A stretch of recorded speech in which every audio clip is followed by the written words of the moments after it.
1 minute. Do your thing. Do your thing. Do your thing.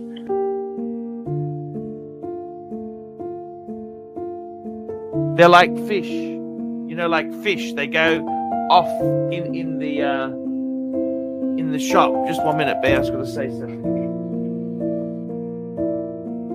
Just hang on. I got to take this call. Just got to take this call quickly. Jesus, 1 minute.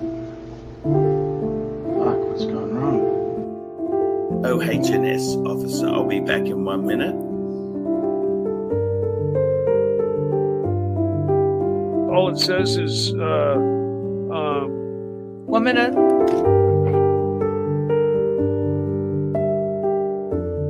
Just gonna take this call. 1 minute. I'll go and check the internet. I'll check it. I'll be back 1 minute. Give me 1 minute. don't bullshit. Don't bullshit. It's not illegal. I'll be back in 1 over moment. I'm just 10,000. going for a toilet break. We're gonna wrap up soon, but we'll keep going. Sure. I'll just go to the toilet. I'll be back in 1 minute. 30 seconds or 1 minute or 90 seconds. Okay, I'll just be 1 minute. Just hang on one tick. Okay, all right. Yeah. I'll just be 1 minute. 1 minute. 1 minute. I have my own preference I'll just for be oil. 1 minute. I'll just be 1 minute there. Just give me a minute. Just 1 minute there. I just Let me fucking finish. You have asked to me say a one thing question. then. But, Yes. Yes. but they actually Here's my found out Speedmaster. Just 1 minute. Just one moment. Fucking cunt. You're not going to be the fucking cunt that goes piece of shit that you don't have friends in your parents' house. Go and fucking eat shit. Even open your mouth against me. You don't deserve my respect. I don't give about shit about you. You guys are zero to me. Zero. You guys can go masturbate to each other. I don't care what you fucking guys say. Marcelo, Until you guys hold on. apologize to me in public, don't care about these two motherfuckers. Even so, people are pissed with me and angry with me. Go fuck yourself. Go fuck yourself.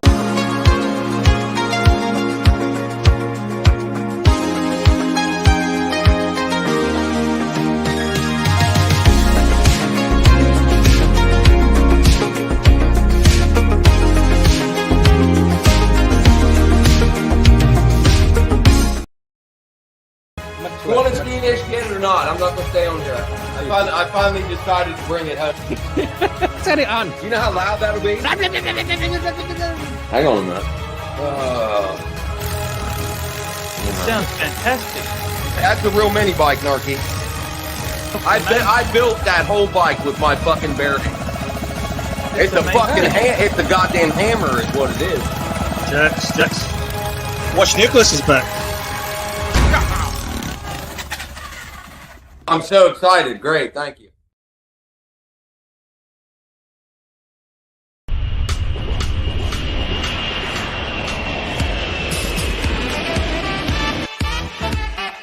A man comes.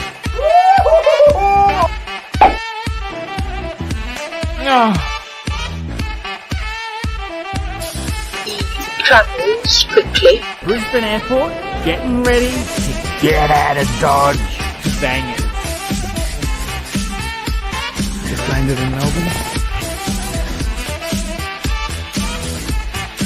He has posts. And I'm in Nana Plaza. I want you badly, honey, honey, honey, honey. Gay men. He comes over water. He travels with others. Where's your wallet, fucker horn? Hey Mark, it's really great to see you. Husband too are going there.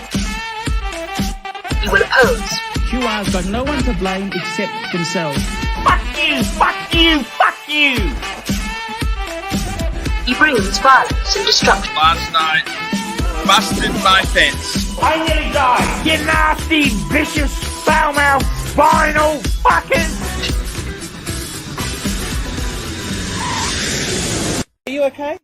Yeah. $50 soda water shower. No, thank you. I kiss you everywhere. I give you service. I kiss you everywhere. No, thanks. For you. Come on. See you later.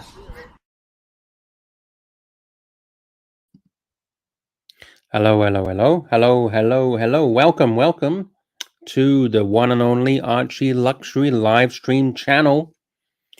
What day is it today? It is the weekend. It is Saturday, 30th of September, 2023. I hope everyone's doing good, happy, healthy, and well. Yeah, it's been a bit of a crazy few days. I hope everyone's doing good. Hope everyone's having a good weekend. Have a quick hello to the punters as they slowly start to join in. Let's have a look and see who we have in the house today. Very first punter in the house was, of course, the legendary 1UCLT with his KFC bargain buckets. Thank you, sir. Thank you for always being the first man in the house. Then we have Watch Nicholas. Welcome, sir. Thank you. Number 2 in the house. Then we have Commander Criley. Drama over. False alarm number 1205. Okie dokie. Thank you. Well, is the drama really over? I don't know. Maybe there's some new drama on the horizon. Marcelo Time is in the house. He says hi. He's waving. Hello, Marcelo. Hello. 1UCLT. Yes, we've done that one. Who else do we have? We've got Brent. Hello, Brent. Who else? I caught my dog licking a toad. Okay. Jeff Lane says, hey, Watch Nicholas. Hello. Tough Love, Bird Brain. Who else have we got? Who else is in the house? Scrolling down, we got Golden Babber. Hello, sir. Hello, Golden Babber. Welcome. Anyone else that I've missed? Anyone else? NATO is here. He says, can we slowly move away from the morbidly depressing piano riffs? Okay, I'll try and do that for you, NATO. I'll try and do that. Scrolling down. Let's have a look. Anyone else? JT says, oh, Ron. Okay, welcome, JT. Hello, Archie. Hello! How are you, Luxy? I'm good. How are you? Hey, I'm great. What's happening? Tell me what's happening today. I got a beautiful present from Tom L. Tom L. He got me some beautiful beer. I haven't opened it yet. I think it's beer. 2 beers. What kind of beer? Like Australian beer? A French beer. They're French, I think. French. Nice. What's going on, man? What's going on? Talk to me. What is Well, there is some drama, but I don't know if I don't know if you want the drama today. There's been so much drama the last, week and 2 weeks. Do you want some drama? Sure. Tell me the drama. I'll give it a couple of minutes for the people to start to join in before the punters to join in. Tell us what the story is, please. Yeah, I'll wait for the punters to come in. Give it another couple of minutes, because I have some questions. And a bit of concerns. Yeah. Let's say hello to who else we got. Oh, we got TW. He says it's tired. He says it's tired. What's wrong, TW? Am I banned? TW, am I banned? I'm actually very impressed with TW, and I said it to him. He's been a cool guy the last few days, and he's been a nice guy. He's helped out a lot. TW is okay. TW is cool. Yes, he's a great guy.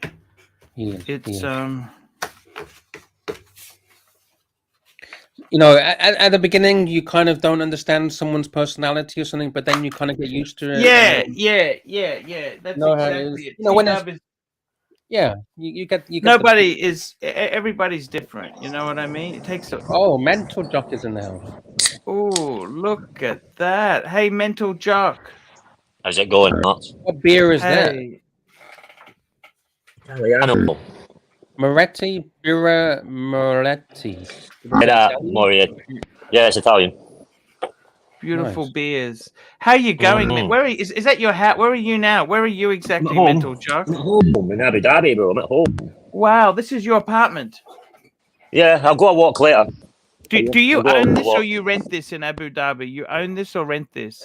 Rented at the moment, rented. I'm looking to buy it.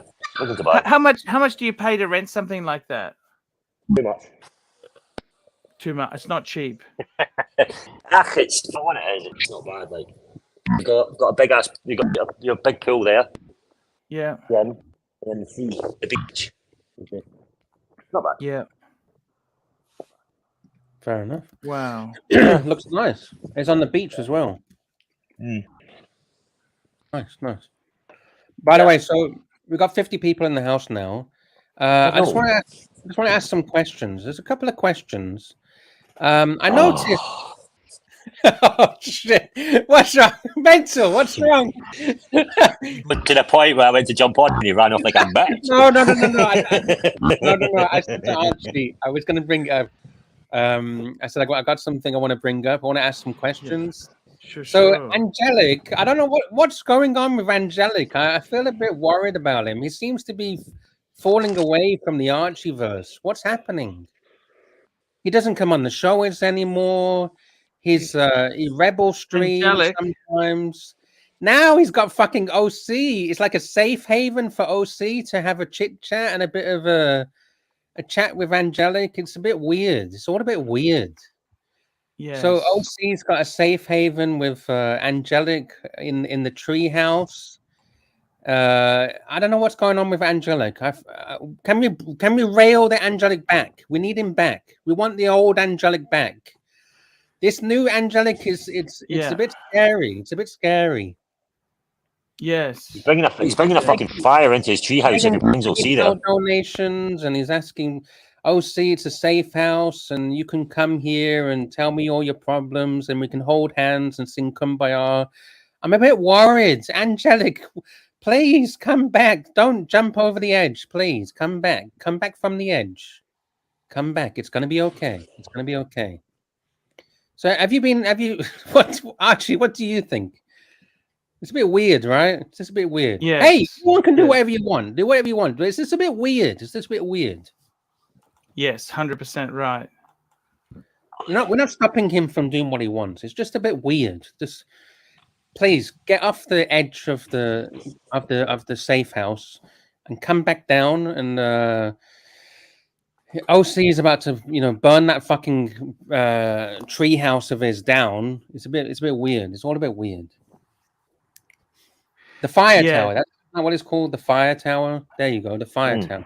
Tree house, something like that. Here we go. Angelic says it's the fire tower, Lux. It's just a place to be nice. He wasn't being very nice to me in your fire tower last night, though, Angelic, was he? What did he do to you? I'm not going to say anything. But he wasn't being a very nice person, though, was he, Angelic? Let's be honest. Yeah, it's just a bit weird. It's just a bit weird. I thought Angelic was 100% in the ArchieVerse. He loves you, Archie. He's even got his own T-shirt from the ArchieVerse. So I'm a bit confused. No, he's always Archie, man. He's Archie, man. There's nothing going to change. Come on. Yeah, that's why I'm a bit worried. OC wasn't very nice about me, Angelic. That's why I went to jump. Pond, do you remember? To answer some questions from him. So, Angelic, please, can you come on? This is a safe place for you. You can come here and talk, and let us know what is going on in your mind. Let us know. He says, "I am 100% ArchieVerse." I would never doubt that in any way, shape, or form, ever. That he isn't. Ever. It doesn't even come into my mind that he isn't at all. So come on, Angelic, have a little chat to us. We're not after you. We're not after your blood. We're just confused. And Angelic says, "I'm scared. If you want, I will go backstage and you can talk. It's no problem. I can stay backstage for 5 minutes. I'm just a bit worried because Angelic, we love you, and we're a bit worried about you. We want you to come back here. We want you. We want the old eyes. What's the eyes? The eyes, Lux. It's the eyes. You're dragging back with your eyes, bro. I'll leave for 5 minutes, Angelic. You'll be doing me a favor. I'll leave for 5 minutes, and then you can talk and you can tell us everything you want to say, and we'll try and fix it. If there's any issues, we'll try and fix it. Don't you think that's right, Archie? Yes, that's correct. Because Why we love not? Angelic, right? Yeah, I don't know what's happened to Angelic. He was such a great. I liked it when he played guitar, sing a few He plays the guitar. songs. Karaoke songs. Remember that, Mentor, when we had the karaoke Oh, I songs? miss the karaoke. Singing the super chats and stuff. Oh my god, it's so much fun. So, you know, please come and talk to us, Angelic. We're your brothers. Come and talk to us. Yes. Don't you say that though, Angelic. You are not withdrawing at all. No. No withdrawals. Oh, he says, I'm withdrawing so Jake has room to grow. That's bullshit. No, you're fucking not. That's bullshit, Angelic. Angelic, click on the link and just fucking tell us what's going on. Tell us what's happening. I see you got a show ready. You got a show already ready, engaged. So come on, talk it over here. Let's talk it over. So. Oh God, I've got a rat dog outside. My wife is fucking hell. So Archie, what's going on? Hey, what's going on with you? I really want to say thank you to everybody. It's really wonderful. What is wonderful? Life is wonderful. What would you like to thank everybody for? Amen to that. Yeah, no, we've had a really good time. Everything's gone great. It's been fantastic news. We've had some really good things happen, you know. That's the important thing. Happiness. New York is coming, Archie. New York, baby. Archie? New York. Yeah, Archie, you'll meet my idiotic face in New York. Yeah. You don't sound too impressed about meeting mental Trump. It sounds like my wife. Archie. Yes, sir. What are you doing? Nothing. What are you doing? What's so important in your crotch? What are you looking at? What's down there? No, I was just looking at a message that came in. From who? From who? What are you guys up to? Tell me this. What's happened? I got to tell you what, man. No, It's super just chat. Super chat. Thomas G, €5. Jimmy C, animation, please. Which one? Isn't there loads of Jimmy C animations, right? Yeah, he isn't. I think it's 2 or 3. Where's the Jimmy C videos? Is he real? Is it that one? Is he real? That's a question. Which one is it? I think it says, is he real? I think, or something like that. Anyway, they're all quite good. They're all really good. Fuck, I'm There's trying to one find with- the Jimmy C. Where's the Jimmy C? Jimmy C. Archie, where's Mickey's ones. We got Jake the Yuppie on. Speaking of wishes, here we go. Jake the Yuppie is on. All right, I'm going to play Jimmy C. Here we go. I don't know if this is the right one, but which one? He's Hey. real? Is that a good one? We can only try our best. All right, here we go. Here we go.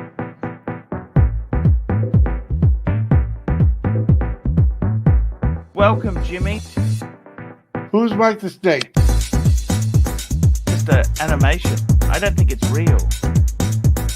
USA all day. You know the God's honest truth, man. You guys are blowing my mind. Mama. Still love you, girl. No matter what. USA all day. Just welcome, Jimmy. Hey, man. Jimmy is a good guy. I appreciate that. He is a bit drunk. You guys are blowing my mind. Jimmy, meet Mike the Snake. Who's Mike the Snake? Just an animation. I don't think it's real. What? Huh? Who's Mike the Snake? You know the God's honest truth, man? I was actually live streaming. Just an animation. I don't think it's real. He is a bit drunk. Come on, man. You guys are blowing my mind. I need some advice. There we go. Jimmy C. Is he real? I don't know. Do you think he's real? Bruh, I did like 7 hours on a stream with Jimmy. He's a fucking legend. He's a great guy. Salt of the air. Thank you, Thomas G, for your very kind super chat and your support of the Archie Luxury live stream. Lovely. So, Angelic, why are you not coming on? We see you in the chat. Come on, please. Tell us what's going on. I missed Yeah, a you lot. gotta come on. We got a very kind super chat from Nelson Oliveria, 10 Canadian dollars. Lux, we need an intro theme Oh fuck! Don't say this. Don't say this. Archie's gonna go full on board with this, like the Love Boat. Hopefully, Love without Boat. sinking. 3 weeks for watch time. Mental Jock, do you have a favorite cigar if you smoke? I do. I'm just getting my cigar board. Do you have a favorite brand, Mental? I got a few. I like Cohiba. I love Davidoff. Yeah. Davidoff's are some of my favourites when I get my camera. Every turn. Oh, beautiful. Look, wow, look at that. Man, that's so I'm going to take the super expensive chat in down just so Australia. we can see it. Let me have a look. Look at that. That is content. Archie, Right. look at this, So, Archie. one of Wow, my look at favourites. that. Yamaza. You don't take it. You don't Davidoff. take them out of the plastic. Shouldn't you take them out of the plastic if they're in the humidor? I've recently put them in, a lot of them. So, and then let me see what else is in here. This is a good one, the Davidoff Signature 2000. It's a good one. Beautiful. So yeah, Beautiful. anyone's going to get me. That bad boy lasts about an hour and a bit. That's a good smoke. Yeah. Oh, it Quite a looks dry strong as a one though. bone. Dry as a bone. My ass. It's very good. I'm joking. That's a nice fucking gift though. Man, you got a real collection there. Good for you, Mental Jock. They don't last very long. Yeah, I like them. Yamaza, And the how- Davidoff Yamaza. TW's And how in are the house. Oh, T-Dubs. T-Dub, how are you, T-Dub? Hey, boys. You Hey, okay? Are you okay? Big day, mate. Big day, grand final day. I hate Collingwood. Hey, Jakey, did you go to the grand final? Oh, I went to a pub in the city. I didn't go to the grand final, but yeah, I went to a pub in the city. It was fun, actually. Kiss were all right, eh? Kiss were good. Actually, they were pretty good, I thought. Yeah, I actually thought that was pretty good entertainment. And I was never really James a big Payne Kiss is a legend. fan. I've never really been a big Kiss fan. Do you think they were lip neither. syncing, I thought Jack? they were Jake? good. Lip syncing? I don't know. It's hard to tell, but I've never been a Kiss fan either. But I thought they were good entertainment, and I mean, I think James Rain is sort of top 5 Australian songwriters. So I love seeing him out there. And you know what, T-Dub's like, yeah, Collingwood won, but it was a great game, really close, lots of action. It was a good game. Lord Beaver says, "Fuck Collingwood." Oh, JCB, that's because he's a yuppie at heart. We got a super chat, another super chat from the very kind Early Worm Gets the Bird, 8 Aussie dollars. Archie. Yes, sir. I've heard you complaining about the Beamer costs. Sell it. Get yourself Oh, really? a Lexus, or better, an import crown and a new watch. Yeah, the crowns are nice, Arch. The import crowns are good. The JDM ones, they're a smick car, like a saloon. Yeah, why don't you get a Lexus? That's a nice car.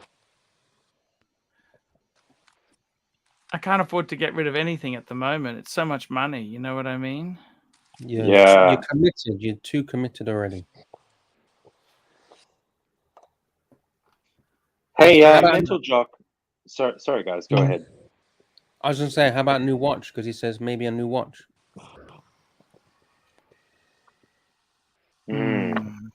I see. Hey, Mental Jock. How are cigar prices you, where Ollie. you live?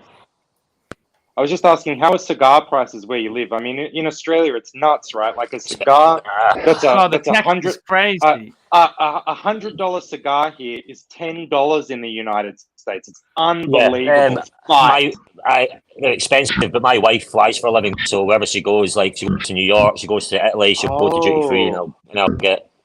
So I get when she goes to Chicago, she always picks up my Yamazas in Chicago. Yeah. So that's I think that's $100 for 4, but these will last you, man, well over an hour. These are fantastic cigar. So yeah, she'll get duty free and stuff for me. Here it's expensive, but not as expensive as Australia.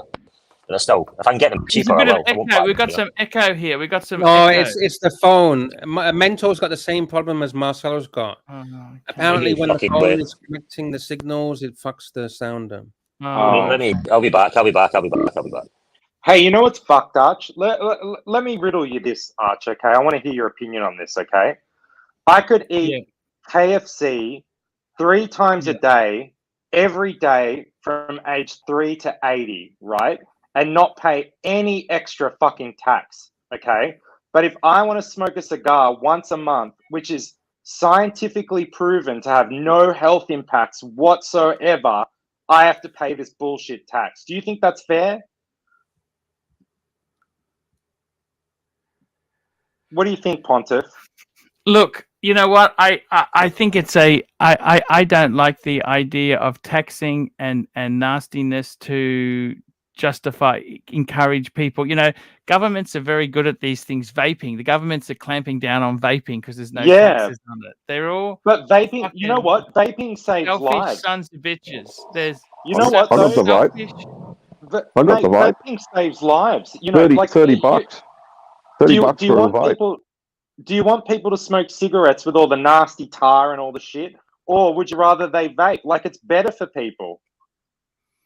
Exactly. Vaping is I'm libertarian about this shit. Seriously. Like, if I want to smoke a cigar once every 2 months and it has no health impact on me, that's my business, not the government's. I understand they don't want people chain smoking, and I agree with that. But also, like, there's got to be a bit of balance, right? Like, what if I go and eat McDonald's every day? Jakey? Did you ever take? Yeah, I took the vaccine. Fuck. So you can't fucking be libertarian if you took the fucking vaccine. Nah, but no.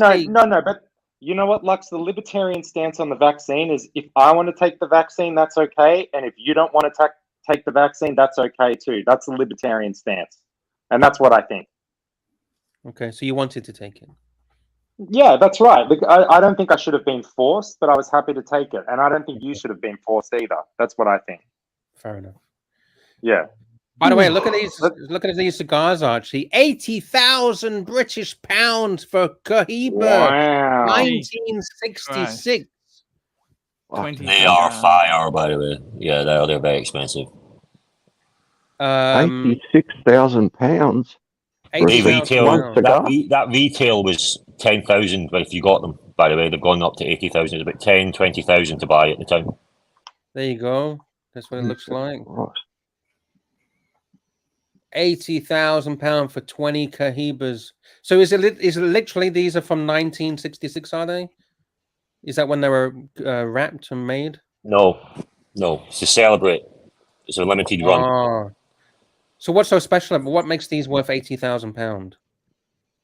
You tell me. It's Cohiba. They do what the fuck they want, and they were limited run. You can't. They're very limited. So they came out. You understand? Cigars are worth like there's massive cigar enthusiasts like will pay. Yeah, I know. But they weren't 80,000 at the time when you bought it. The box. Very rare. Very fucking rare. Because they're collectible, really, right? Yeah, they won't touch them. They're collectible, not touch those cigars at all. Yeah. They'll leave them in their humidor, and that's it. They make a good cigar in the Philippines too, guys. They do actually. Filipino cigars are incredible. I've had a few Filipino cigars. I've never had them. They are hand rolled. They make some amazing cigars. Yes, I smoked a few there. Yeah, they do a good cigar. Filipino cigars. It's very interesting. Cigars. Okay, we've got Antonio Gimenez cigars. Have you heard of those? TW. What brands do you know? Hang on, I've got an old box here. I think I've got an old cigar box. Just trying to think of where it is. Apparently, these are from the Philippines or maybe Indonesia. Apparently, Indonesian. Philippines has some amazing cigars. I must say, I've had many Filipino. Sultan. I would like to try it because I'd like to see how the leaf is actually being in the Philippines. Oh, interesting. Do they have a long history of growing tobacco? Like, was that part of the Spanish colonization? Yeah, it's a long history there, Joe. Mate, I didn't know that. That's fascinating. I wouldn't put it up there with like a Cuban, yeah. The Cohibas, but Cohibas Yeah, are but it's- good. Look, Cohibas are good, but they're like the Gucci sort of thing. It's like they put the price up because of what they are. Not they're amazing smoke, but they're not worth the money you pay. Cohiba. Yeah, they're amazing, I see. amazing. I don't know wouldn't pay anything that. about cigars, but apparently all of these are from the Philippines. Wow. Romeo and Julieta. My Really? ex-wife's younger sister. She worked in one of the factories. Davidoff. That's not a Filipino. That is No, Davidoff's not. No. No. that is not Filipino. Yeah, I That's don't know not why it says Filipino. Philippines. But yeah, you're right. They might That's a do a good point, Davidoff. Alexis, isn't They it? might do a copy Davidoff. A knockoff This is a Davidoff. nice starter cigar, by the way. It's a good starter. The Romeo and Julietas. They're very easy on you. These are Yeah, easy I love on the you. Julietas. That's my go-to because I'm relatively new to cigars. I'm a fan of those. Good price as well. They're not a bad price for a Cuban. Do you think they're the best value, Mental? Yeah, I think they're good value for a Cuban. Yeah, but you can't beat Dominican cigars are amazing. Like I said, remember Davidoff was Cuban until the embargo and they went. But these Davidoff, you pay less for Davidoff than you would for. Yeah, interesting. And how do you compare Nicaraguan and Mexican? Not as good. Never had a Mexican one. I've Nicaraguan. Yeah. Never had Mexican. Yeah. Okay. Interesting. So, what would you guys advise someone that wants to get into smoking cigars? What should they do? What should they try? What would be their first step into smoking a nice? Here we go. Tiny little Davidoff Grande, tiny little thing. But see? And would you smoke that all at one time, or would you? Yes. Don't you once you start burning it, the flavor changes through it, so it's quite hard at the front, right? And then it gradually changes, and near the end, it opens up. It changes all the way through the cigar. But I don't relight because it's just not the same. It's like you've just ruined it, sort of thing, because you've already heated up the leaf and everything. Yes. So if you're going to light it, but you're not going to have the same nice smoke as you did the day before when you just lit it. So, right. If you can smoke it all, obviously. If you can't, then I'm not a smoker. But what would make it change? Extinguishing it and then starting again. What would make? Why would that affect? Because you're heating. It's heated up and it's drying out as well. Yeah, it's starting to dry out. Obviously, even though you put it back in the humidor, it's the humidor. Cigars can go off very quickly unless you get them in the humidor and you get them in the right environment. They're very fragile in a way. You know, you have to keep track of your cigars. But it's like anything, innit? I love cigars, I like my whiskey, and I like a watch. I wish I liked something cheaper though. Angelic, can you come on, please, come on, because you're an expert. You're lucky, Jock. You can get your wife can get the duty free. That's good. Yeah, that's good. Yeah, that's a win. Yeah, Angelic is a bit of an expert too. Actually, I know he's into them. Archie, can you entice Angelic down from the treehouse? Can you entice him? The only place I know is out at Harbour Town. Archie's a tobacconist out there, and he's up to $100 for a good cigar, just one. Yeah, 100 Aussie. Man, they're pricey. Yeah, it's all tax. It's all tax, mate. It's out of control. And the spirits tax went up as well. I mean, life's fucking hard enough without being able to what I hate, every now and then. No offense to you guys in Australia. What I hate is even like my wife can bring out and is really pretty much as much she wants for me, right? Cigars, whatever. But I know you have a limit on how much you can bring back with you from abroad, don't you? Yeah. What's your limit? Limit. What is it? Oh, what is it, Archie? How many packets of smoke? 20 packets of smokes, I think. That's about it. Wow. Yeah. Anything over that, they'll hit you with. 2 packets now. It's 2 packets you can bring back. Two packets? That's Only it, 2? 2 packets. Yeah, fuck all. Jesus. For some people, that's a day of smokes, you know. And you have expensive there, your pack of cigarettes as well, isn't it? Mate, they're $50. About $30 We for got a packet lot of of tobacconists sell chop, you know, chop. Yeah, I get you can get the cheap ones. TSG, get a pack of 20 for $20, but they're pretty rough. That's why I've stopped them on the vape. Oh, they're rough. Are they rough? They're rough. Are they rough? Why are they rough?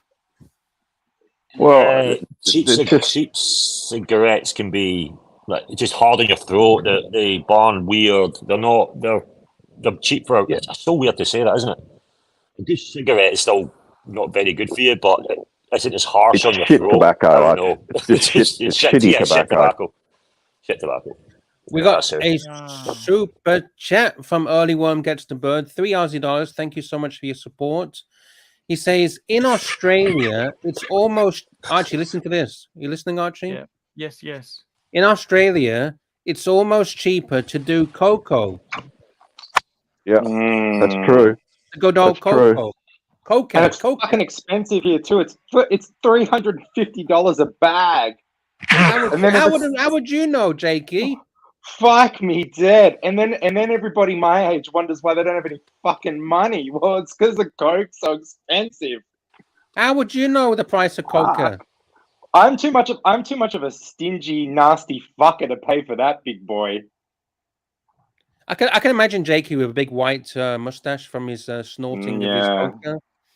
I'm not that interesting. You know, the only thing about Australia is wine is really cheap because it's subsidized by the government. Yes. Wine is subsidized? it's the cheapest. Yeah, it's subsidized, Arch. The government basically wineries don't pay any tax because it's an export thing. So wine is the cheapest. And you know, in Australia we have good wine, and it's the cheapest in the world, really. You know, to get a good bottle of wine in the US, you've really got to pay $30, which is about 50 Australian dollars, I guess. But you know, here, you know, if you go to a winery, you get a great bottle of wine for 25, 30, 35 bucks. Yes. You know, Do you know another thing, Archie? Do you know, living in the Middle East, people think when I tell them I live, it's like, oh, can you drink? I'm like, yeah. And he goes, oh, is it very expensive? I'm like, no, I can get a litre bottle of, let's say, Grey Goose or Belvedere vodka for like 40 US. Yeah. It's cheap here. It's mad to think it's haram, but I can get it cheaper than in the UK. There's not as much demand. There's not as much demand. Mate, the alcohol shops here are like supermarkets, man. They're huge. Like, fucking massive. Yeah, they're everywhere. Wow. Hey, you know, when I go to the US, because, you know, obviously Mrs. Yuppie's from the US, they have those 2-liter jugs of Fireball in the plastic, and it's like $30. That's nuts. You know, in Australia, that'd be $200. Not that I'm drinking Fireball. Over 200, Jake, for the Fireball. Yeah. Over 200 bucks for the Fireball. Fireball much, but, you know, the difference is unbelievable. The spirits there are so cheap.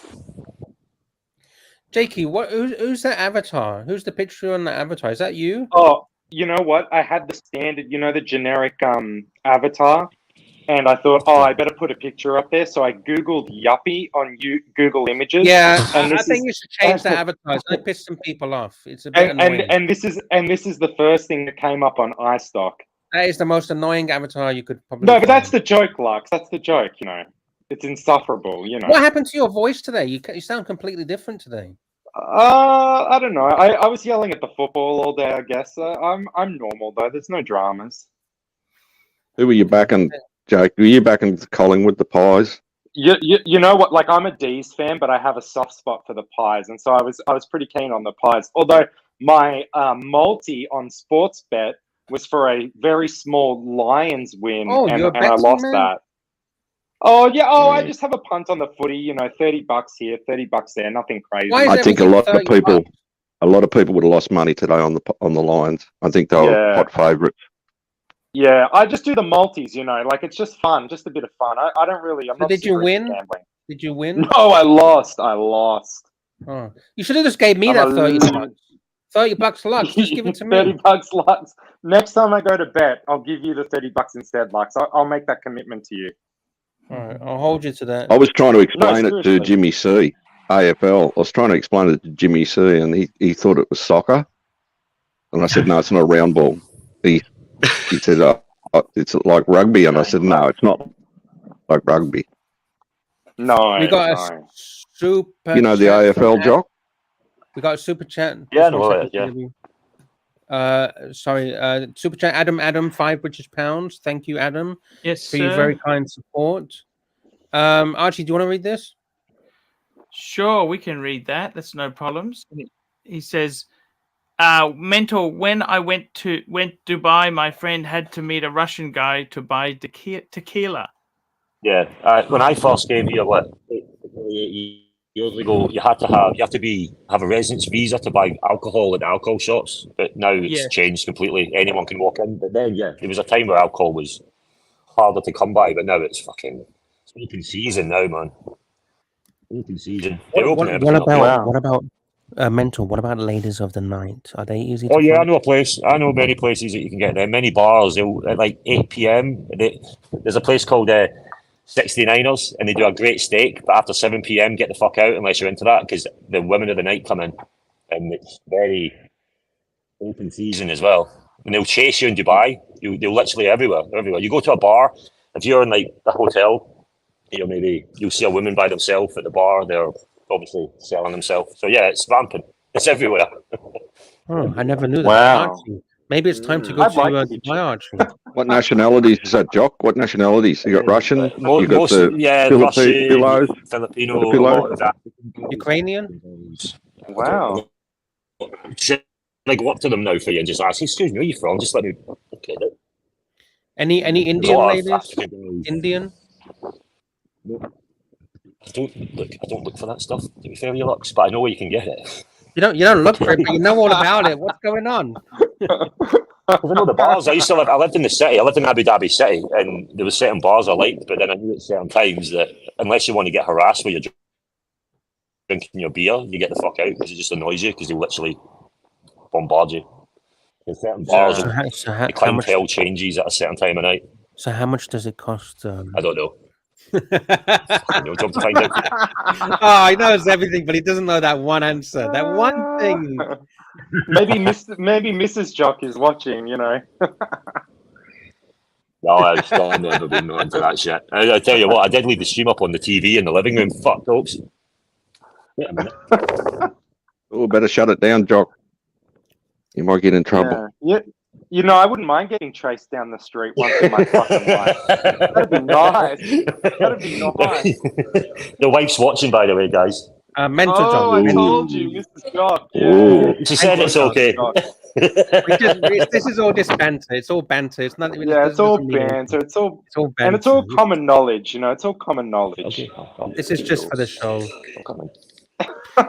Jakey. Yuppie. Yeah. How much does it cost in Melbourne? Well, the word on the street is Lux. I mean, I haven't. No, just fucking give me a price. Don't give me a fucking $2.50 an hour. $2.50 an hour. Let me just beat around the bush, so to speak, a little bit, Lux. But I reckon you're looking about $2.50 for 45 minutes. You're just repeating what TW said. No. I think TW's prices are out of date. I think prices have gone up. Yeah, I think they've gone up too, Jack. From what I've heard, the wages are going way up. So would you You're ever probably looking at 300 plus now? You're looking at 300 plus in a nice establishment. How's a poor man meant to get by? Jakey, what would you be willing to pay? If 250 is you don't go to St Kilda, do you, Jakey? You don't get down to St Kilda. What would you be willing to pay? TW, you're fucking my stick up. Jakey, what would you be willing to pay if 250 is too much? Oh, it depends what's on offer.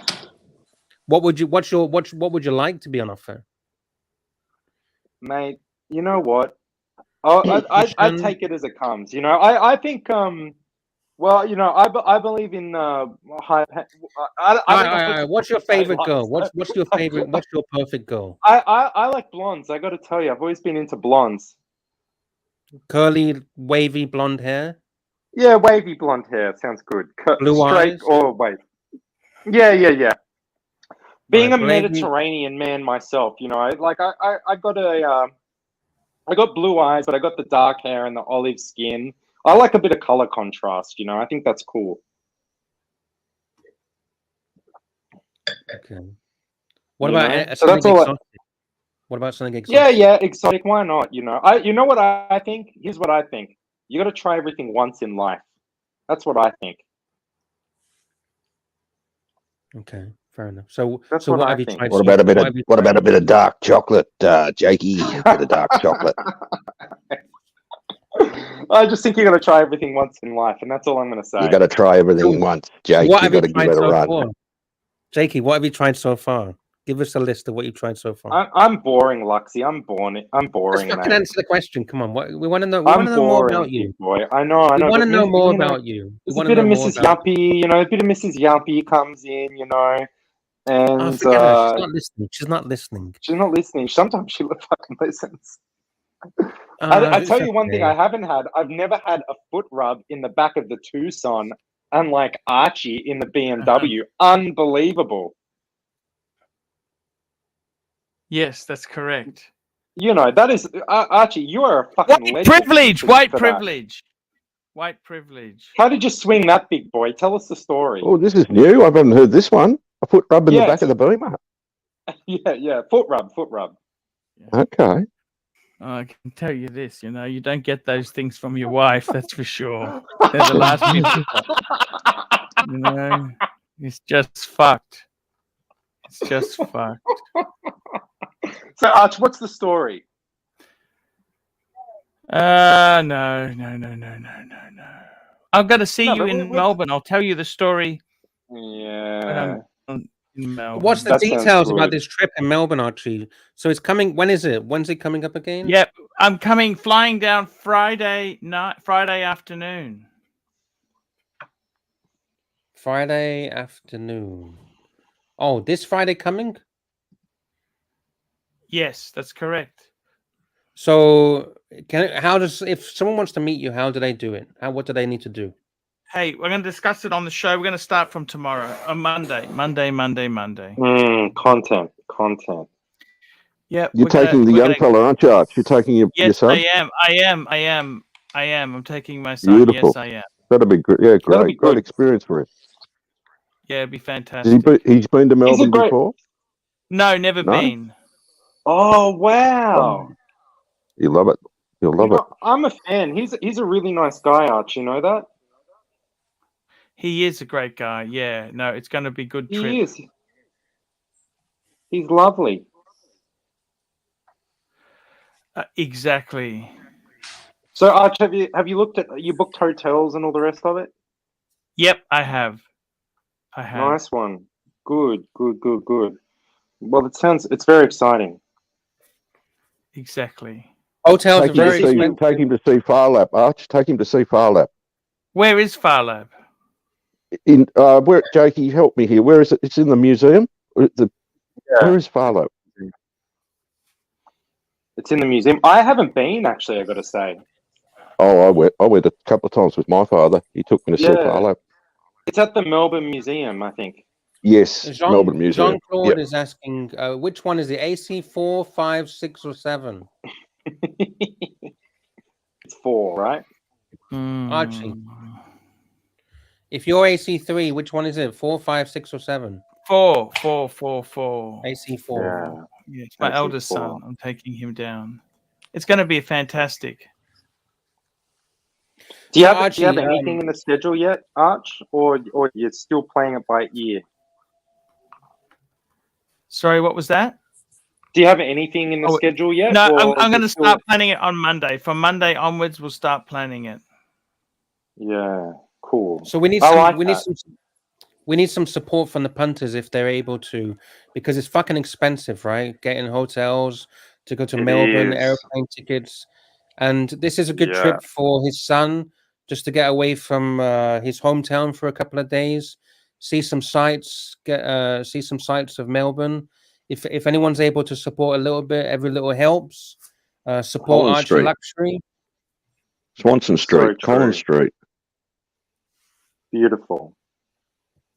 Exactly right. So is there going to be like a meetup place, like a bar or a restaurant or anything like that? I'm going to meet up. I think Young and Jackson's would be good. We'll do a few different things.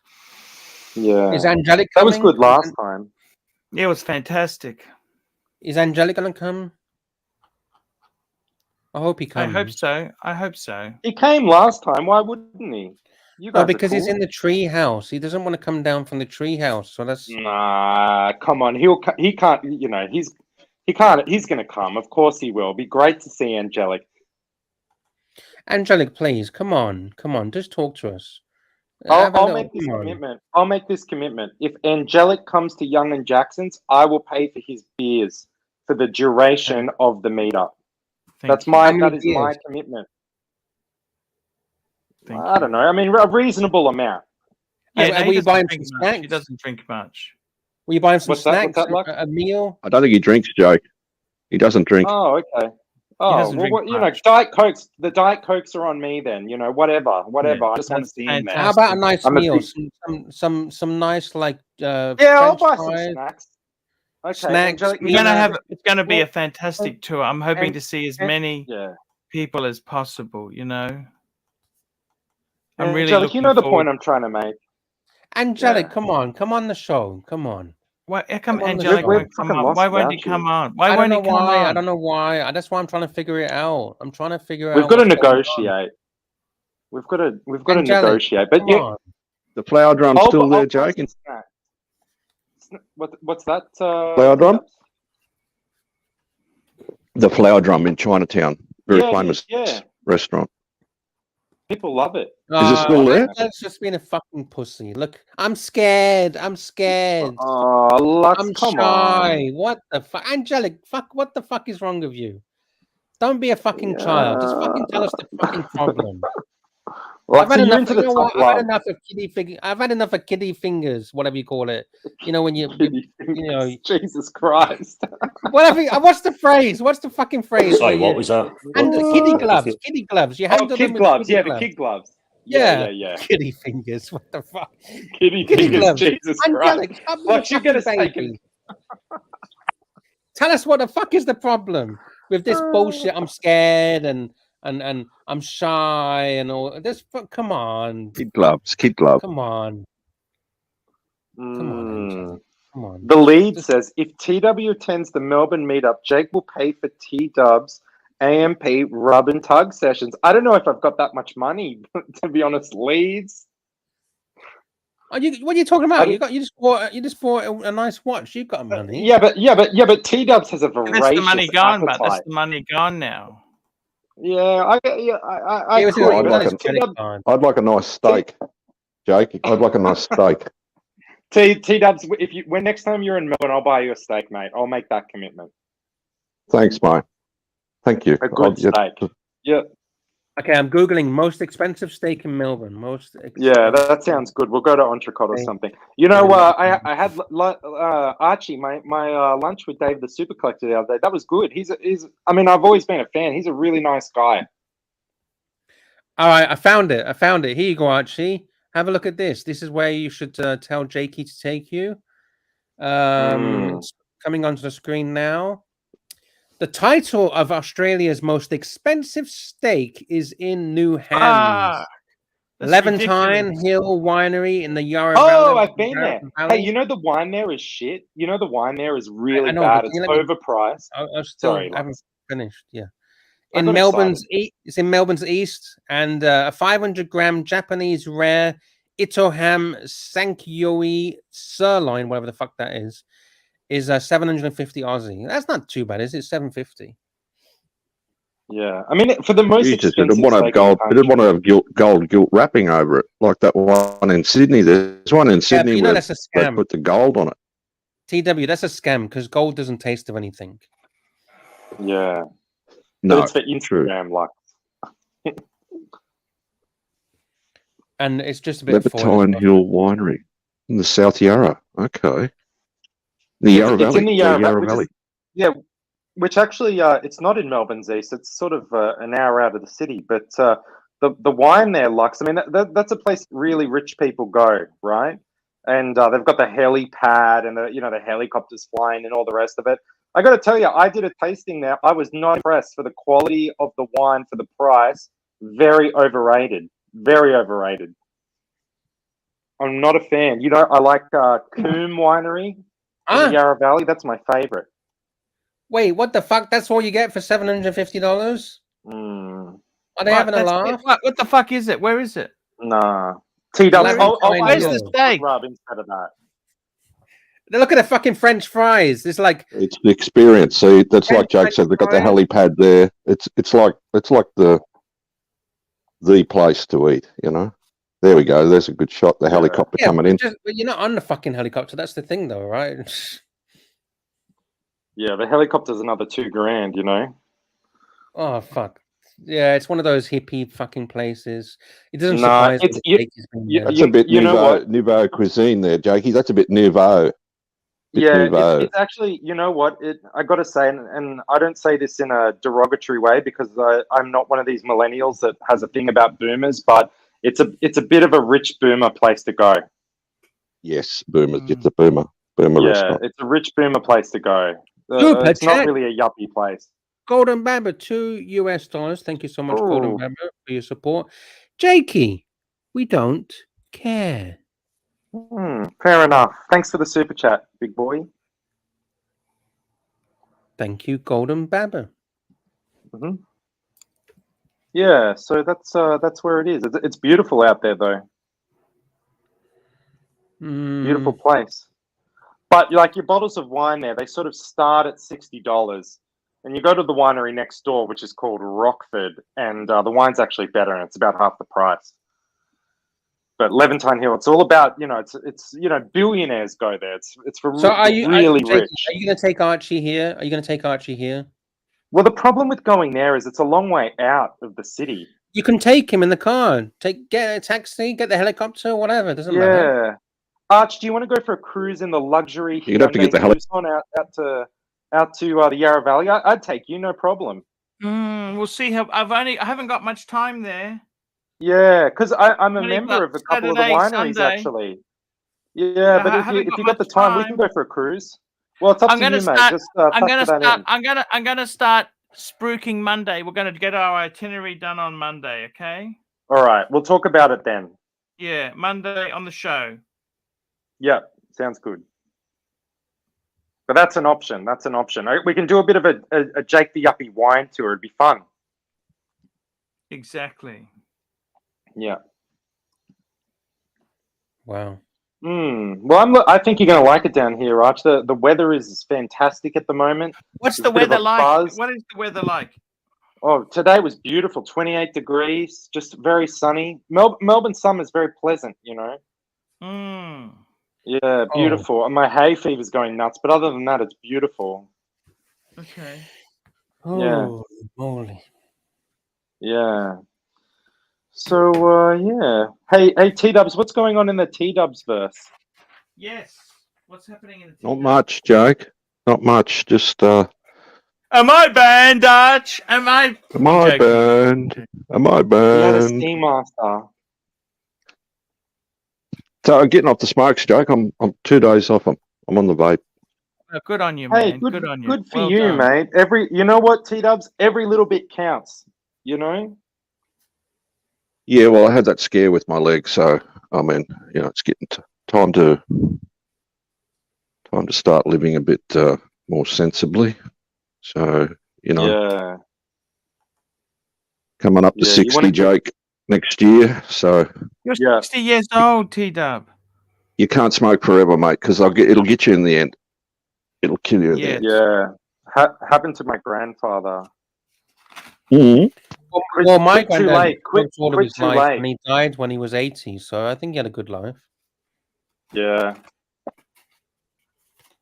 The truth is, you could walk across the street tomorrow and get hit by a bus. That's just life. But T-Dubs, I think it's great. You're trying to look after you're trying to look after your health a bit more. I think that's fantastic.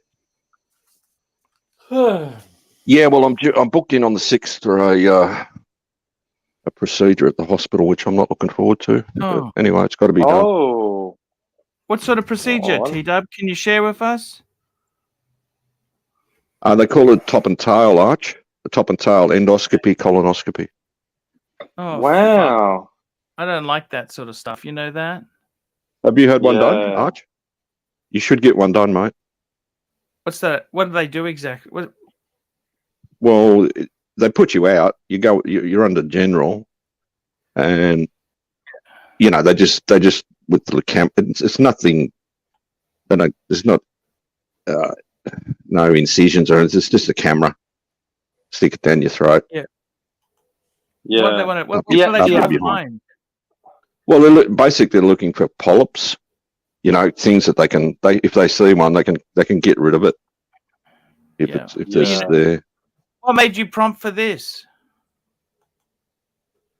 Probably Have you been unwell? Gut pain mainly, and I went out there one night, and the nurse said, the doctor said you got to get your GP to refer you for a top and tail. Yeah. I've known people who've had two. They've had one, then they've had to go back and have another.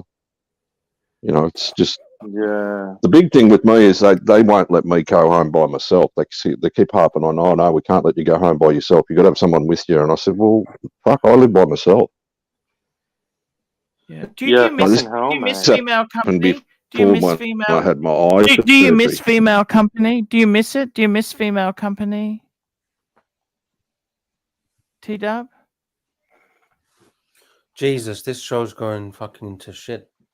No, this is interesting, Luxy. I think this is genuinely interesting. Yeah, what do you mean? That's a... Do I? Yeah, but Archie...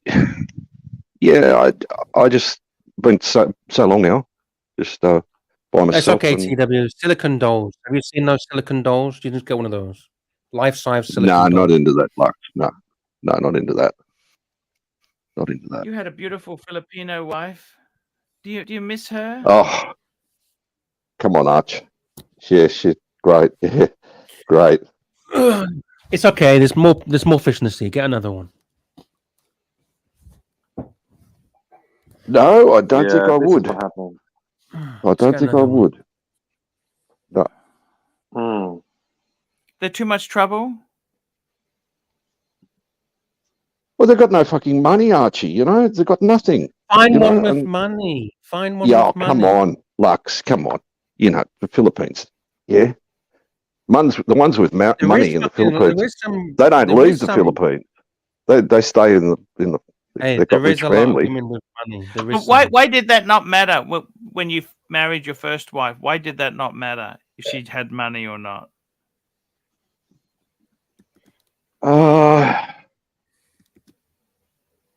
Well, yeah, it didn't really matter at the time for me. She shafted you, but didn't she or not? No, look, no, I shouldn't say that. No. I'm not going to be derogatory. I'm not going to be bemoaning. Yeah, you're a classy guy, T-Dubs. Good for you, mate. Good for you. You know, we had good. Well, I was happily married there a few years. So we had good time. How long was it good? How long was it good? Do you reckon? How many years was it good? Then it went shit.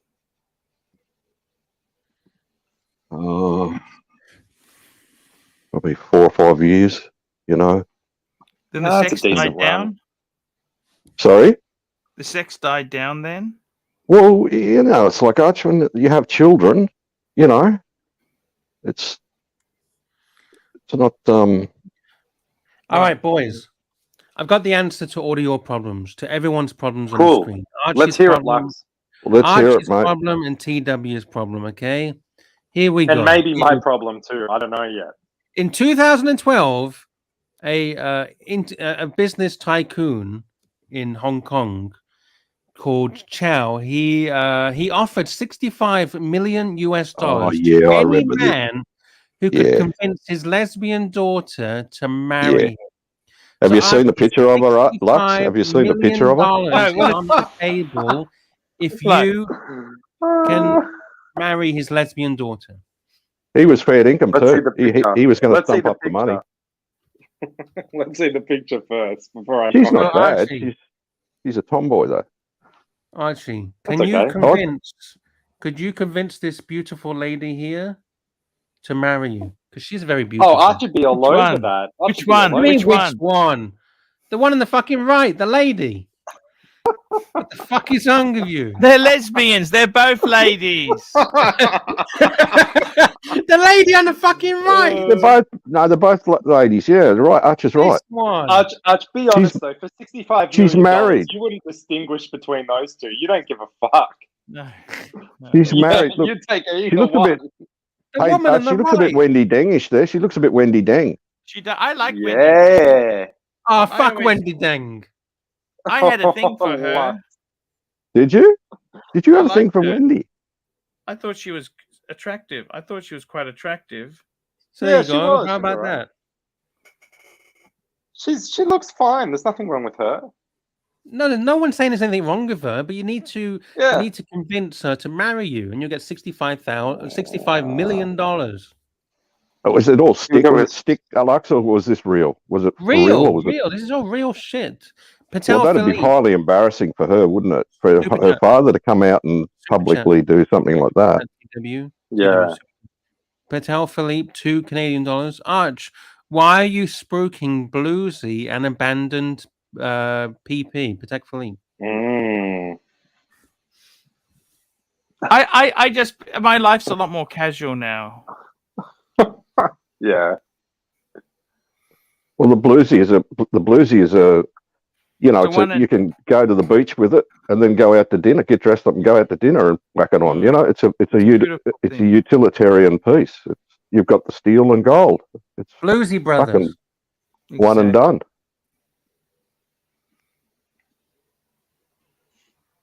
Wasn't Angelic a Bluesy brother? Have you tested your date out yet, Jake, in the water? Yeah. No problems? No problems. Yeah, because they at the store they water tested it. So okay, the seals are all good. Yep. Good. You know, I actually I was in the AD yesterday, and it was the first time I got treated like a serious punter at the AD. Fucking manager came over. Oh, that's a beautiful piece. What's the story? Nobody cares. Nobody cares. Nobody cares. Archie. No, Luxy. That was nasty. Archie. Jakey, I'm running the show. fucker. I'm running the show, Jakey. Archie. You nasty fucker. Archie, wake the fuck up, Archie. Yes. Yes, All I right, like so this. if you're not able to get the $26 million or whatever the fuck it was, 65 million. All right, here's a different one. Oh. There's a millionaire Blimey. farmer from Thailand, and he's offering 240,000 British pounds, so about $500,000 Aussie dollars, Archie, for any man that can marry his daughter. I don't know what's wrong with her. I don't know if she's a lesbian like the other one, but for some reason she's unable to find a nice English. You can't fall in love with pictures, Lux. I've seen this before. This type of men falling in love with pictures. We're not falling in love. We're taking the money. There's a difference. And you reckon be that's not an conditions with accurate that, Lux? representation? There'd be conditions with that. There'd be conditions. Yeah, you marry her daughter. That's it. Oh no, you'd have to sign some sort of form of contract, I think. Do you think she doesn't actually look like that in real life? No, that's what I mean, Jake. You see, the picture just doesn't. She could be. Yeah. She could be a complete nutter. She could be an absolute nutter. Who knows? You'd have to call the ARCHIE. Archie. Yes, sir. So how about her, Archie? I like her. She looks very good. So if I give you $500,000, will you marry her? Big time. Yeah, let's go for it. Okay. We got a super chat. Patel Philippe, $5 Canadian. Archie. What about if I roughed? What about if I rocked up? TW, can you shut the fuck up? I'm doing a fucking super chat. You know this TW. Okay, I like it. Okay? This is where you always fuck up. Lux, you're on tonight. Jakey, you're just as fucking bad. As soon as I say super chat, TW all of a sudden comes out of nowhere with some random fucking subject. Okay. Jakey, shut up. Super chat. Patel Philippe. Huh? I said go. Just fucking do it. I am fucking going if you shut the fuck up. Sorry, Lux. Patel Philippe, $5 Canadian.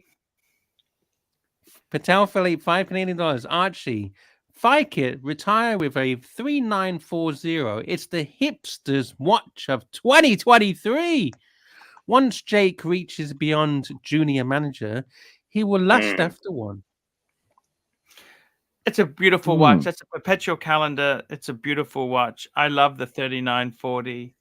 With that, guys, I got to go to bed. I love you. I will see you tomorrow. Sleep, sweet dreams, big boy. Thank you. Take it Am easy. I Hey, banned, Archie, you're leaving me just with a quick these question. two guys. You're Archie, leaving me with these two guys. Archie, can I get a shirt? Can I get an Archie shirt? A triple X. I need a triple X. We'll organize one, okay? I'll organize one for you, okay? Thank you, mate. Thank you. Thank you. See you later. Night, Arch. Yeah, night, Arch. Sweet dreams. There he goes, off into the night. No, I've still got an older sister in Morty Alec, Jake, and I've got a younger brother is that who's right? in St Kilda. Yeah, they've been there for years. Nice. Well, I live near your brother, but probably not really near your sister. Mordiok is a bit further down. Yeah, they were in Hampton, and they sold their house in Hampton, and she came up here, but she couldn't get the money she was earning down there. Like, she was a legal secretary. Yeah. So they just couldn't. In Queensland, the wages are they're shit. You know. Yeah, it's not the same. Yeah. Everywhere she went, they just said, "No, we can't pay you what you were getting down there. You're better off going back." So they went back. And so she came back. A lot of people in Melbourne have a second place in Queensland.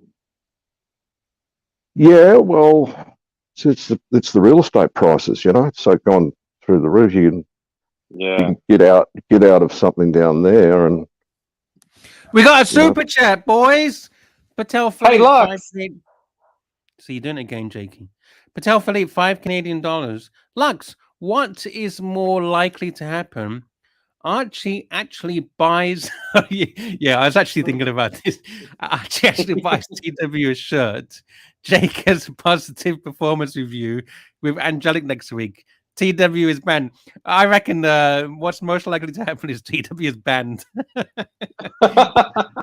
Because TW, Archie ain't gonna buy you shit. I can guarantee you that. No, I'll buy it. I just don't know how to. I don't. Just go on the website, archieluxury.com, and order it. No, I don't like doing that. Cut out the middleman. Yeah, cut out the middleman. Yeah. What are you talking about, the middleman? Archie's the fucking middleman. But surely the website has fees and shit. Just pay cash. Don't you think I deserve it, like? Where do you think it's I coming deserve from? it? I've been that website. I've been on fire this week. This past week, I've been on fire. I said very nice things about you, TW. You know that. Yes, I know. Yeah, you're a good guy, Lux. No, well, I mean, you know, as head of Archie Luxury APAC, fuck off with your head of this and your head of that. Your head of fucking toilet cleaning. That's what you're head of. I'll give him a. I clean the fucking toilets, Jakey. The shit is on the floor. Today, actually, you made this shit. No you problem. fucking clean it. No problem, Lux. I cleaned my bathroom today, but do you do the housework, Jakey? You do the vacuuming no, we split the house. Thank you, we split the housework. For a while, we had cleaners. Actually, that was good. Oh, fuck me, then. I can't. But look, I used to have that, and you know, I'd have the cleaner in, and then when she'd go, I'd go around and do the floors again myself. I'm obsessed with it. Cleanliness, you know. Yeah, me too. Yeah, you got to find good ones. You know, you got to find good ones. Yeah, there's surface clean, and then there's clean. You know, there's surface clean. You get it, mate. When they're only in your house for like a half an hour or 3/4 an hour, that's really they got to run around, you know. And if I mop the floors, I don't just put like a dribble of water in the bottom of the mop bucket with, you know, half a litre of bloody Dettol or whatever, hospital, you know. I go through you know you boys are meant to be entertaining punters, right? This is entertaining. This is a very interesting conversation. Toilet cleaning. What the fuck? Yeah. There's nothing more come on, exciting. Lux. What do you use to clean your toilet, big boy? Oh, well, shit. We got a super chat. Patel Philippe, thank you so much for saving the fucking day. $5 Canadian. Jake.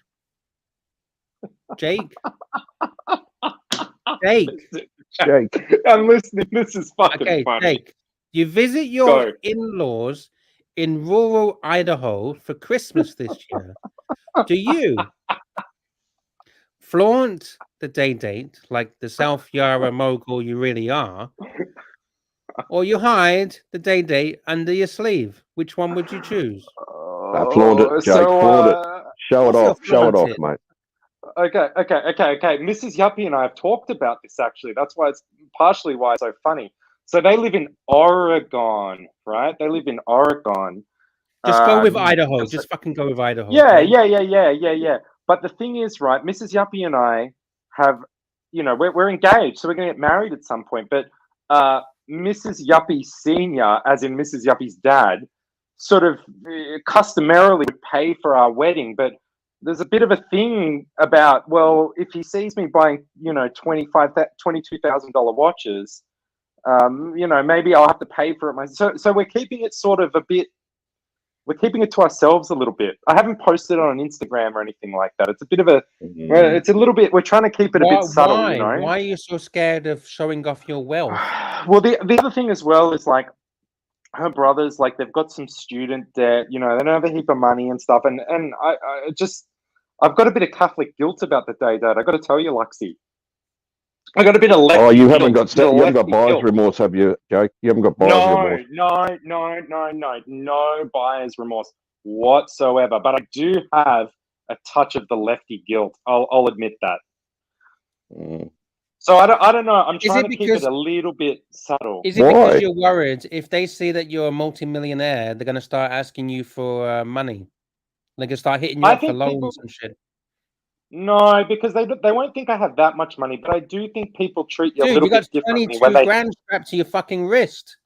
Well, just tell them, Jake, that it's an investment. Mortgage. In 10 or 20 years' time, it'll be worth double the money. People, I think people treat you a bit differently sometimes. You know, some people might treat you a bit differently. So I'm trying to take it a bit easy.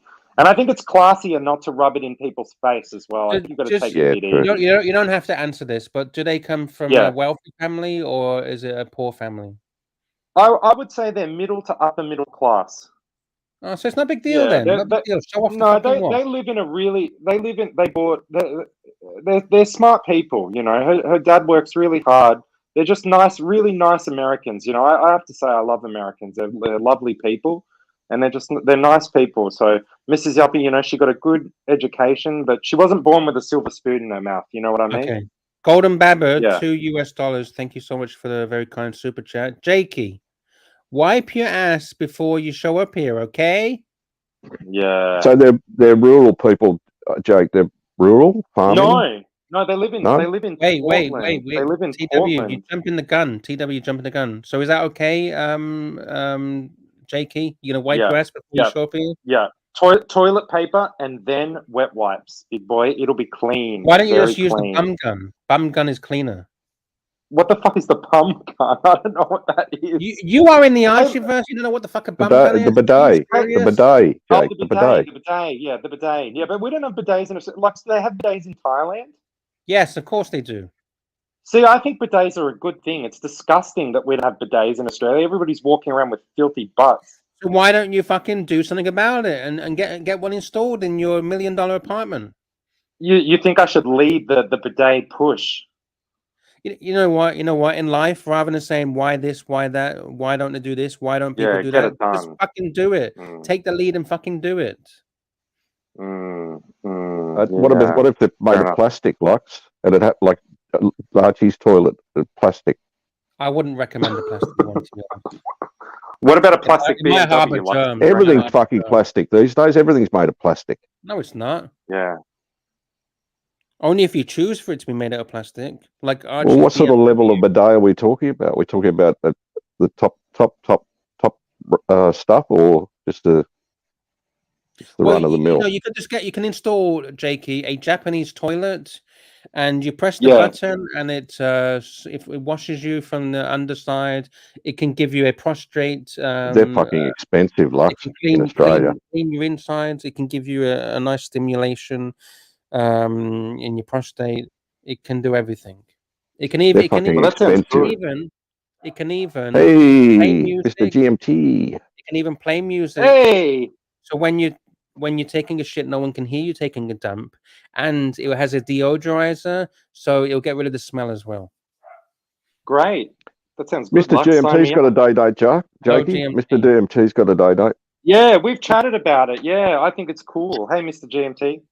What's going on, boys? How's things? To the show. Thank you for the welcoming. We appreciate it. What's been happening? Just before you start, just going to need to just before you come in, we just need to do this super chat. Trooper, 10 Australian dollars. TW, don't read the chat. You've been an honorable workhorse champ. Thanks, Trooper. No, I don't take much notice of the chat. Thank you, Trooper. So welcome. Trooper's a solid. Trooper's a soul of the earth, man. He's a soul of the earth, man. trooper. A fellow Maltese Australian as well. Legend, trooper. Legend. Yes. And he's been to one of the only Maltese restaurants in Australia, we're talking in the chat, which is Nunna's Place in Essendon. And it's pretty good, actually. My Nunna goes there. She says it's authentic. So that's cool. Thank you. I know nobody cares, but that's a little aside. No, that's the Maltese. It's beautiful food. I love it. Yeah, it's good. Angelic Slayer says GMT knows about sexual matters. Is that right, GMT? I know about a lot of things. I just don't let people know what I know. That's all I have to say about that. Is there a Mrs. GMT, by the way? Yeah. Yes. He's GMT's a family man, like Jake. He's a true blue family man, hardworking family man. Yeah, I just didn't know what the situation was. That's fantastic. Yeah, I've got 4 children as well. 4 beautiful children. Wow. 2 girls, 2 boys. Wow. Congratulations. That's fantastic. Thank you, my man. Good stuff. Appreciate it. We got another super chat. Sorry, GMT. We got another super chat. Golden Babber, $5 US. Even Mike the Snake is copying you, Jake. He takes up 3/4 of the screen with his bass guitar now. Wow. I don't know. I don't know. Does he?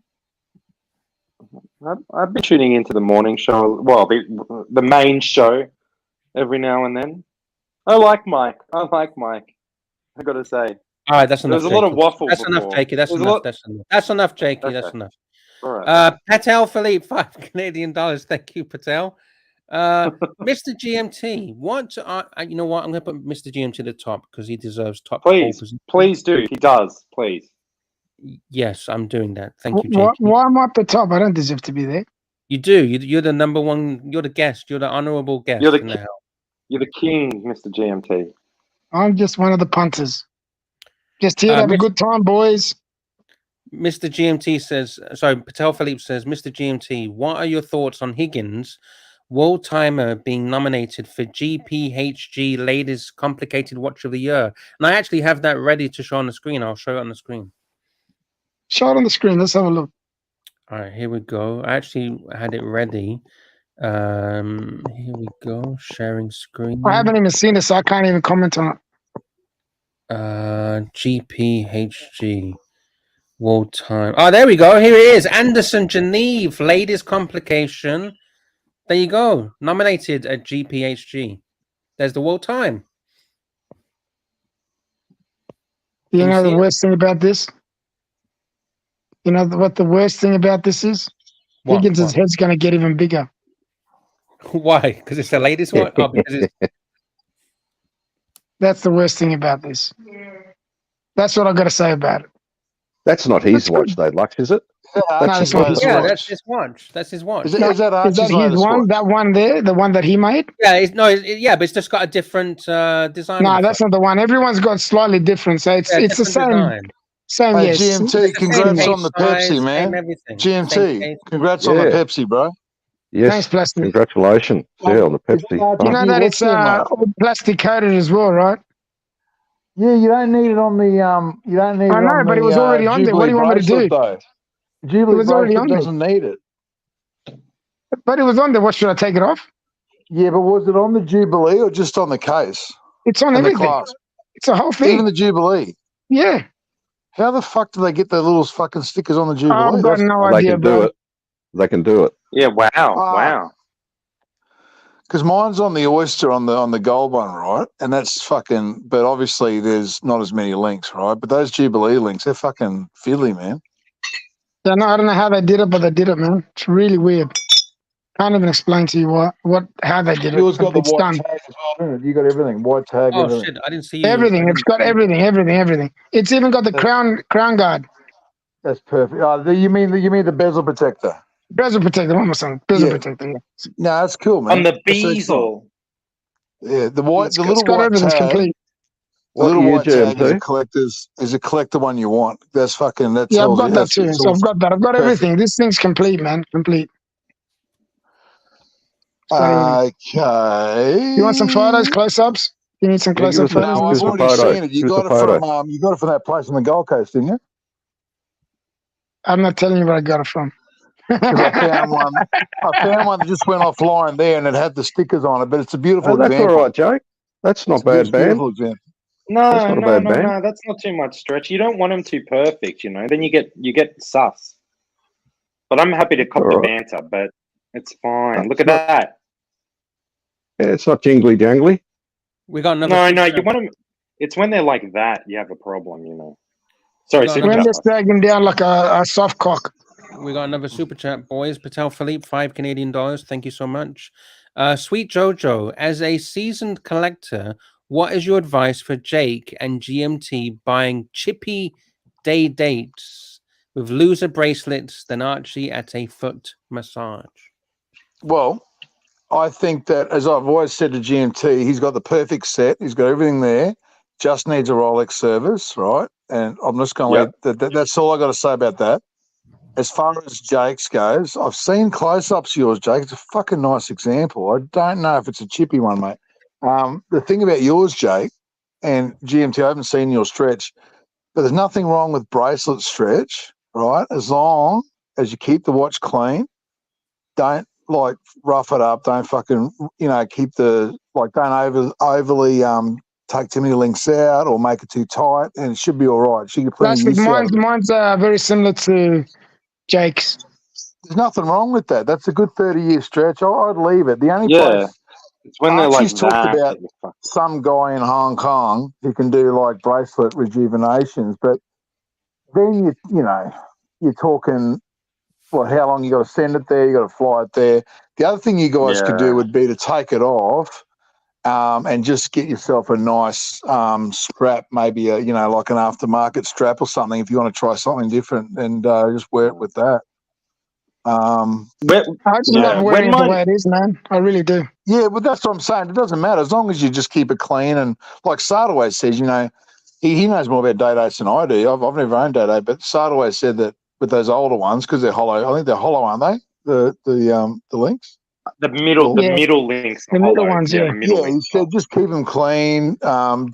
Don't wear them too jingly jangly or too tight, and you should be. You know the beauty about these bracelets and the watch itself. It's so comfortable to wear, real comfortable. Man, it's well, you find that with the GMT Pepsi GMT. How good is the Jubilee, mate? It's brilliant.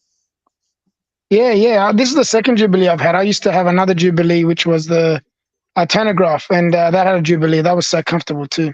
It's really nice. But the old Thunderbird. The Thunderbird. Yeah, that's Sword wants to get a Thunderbird one day when he decides. Hey, I was just going to say to Jakey, have you still thought about getting a sports Rolex, mate, like a a Bruiser the next thing or a Pepsi? in the Jakey collection, the next thing is the Starbucks. That's what I fucking want. Yeah, I've got one of them. They're good watches, mate. They're really good watches. Hey, Lux, before we get to the super chat, and we won't forget it, of course, I just want to know, Mr. GMT, is your day date, is it a similar amount of stretch to mine? Because to be honest, in my opinion, like it is really it's very similar. Yes. When it sags, I'll get it repaired. But I've got it for 30 years. I don't think it's that much stretch, but that's just my take. No, you won't need to. If you look after it, you should be right, man.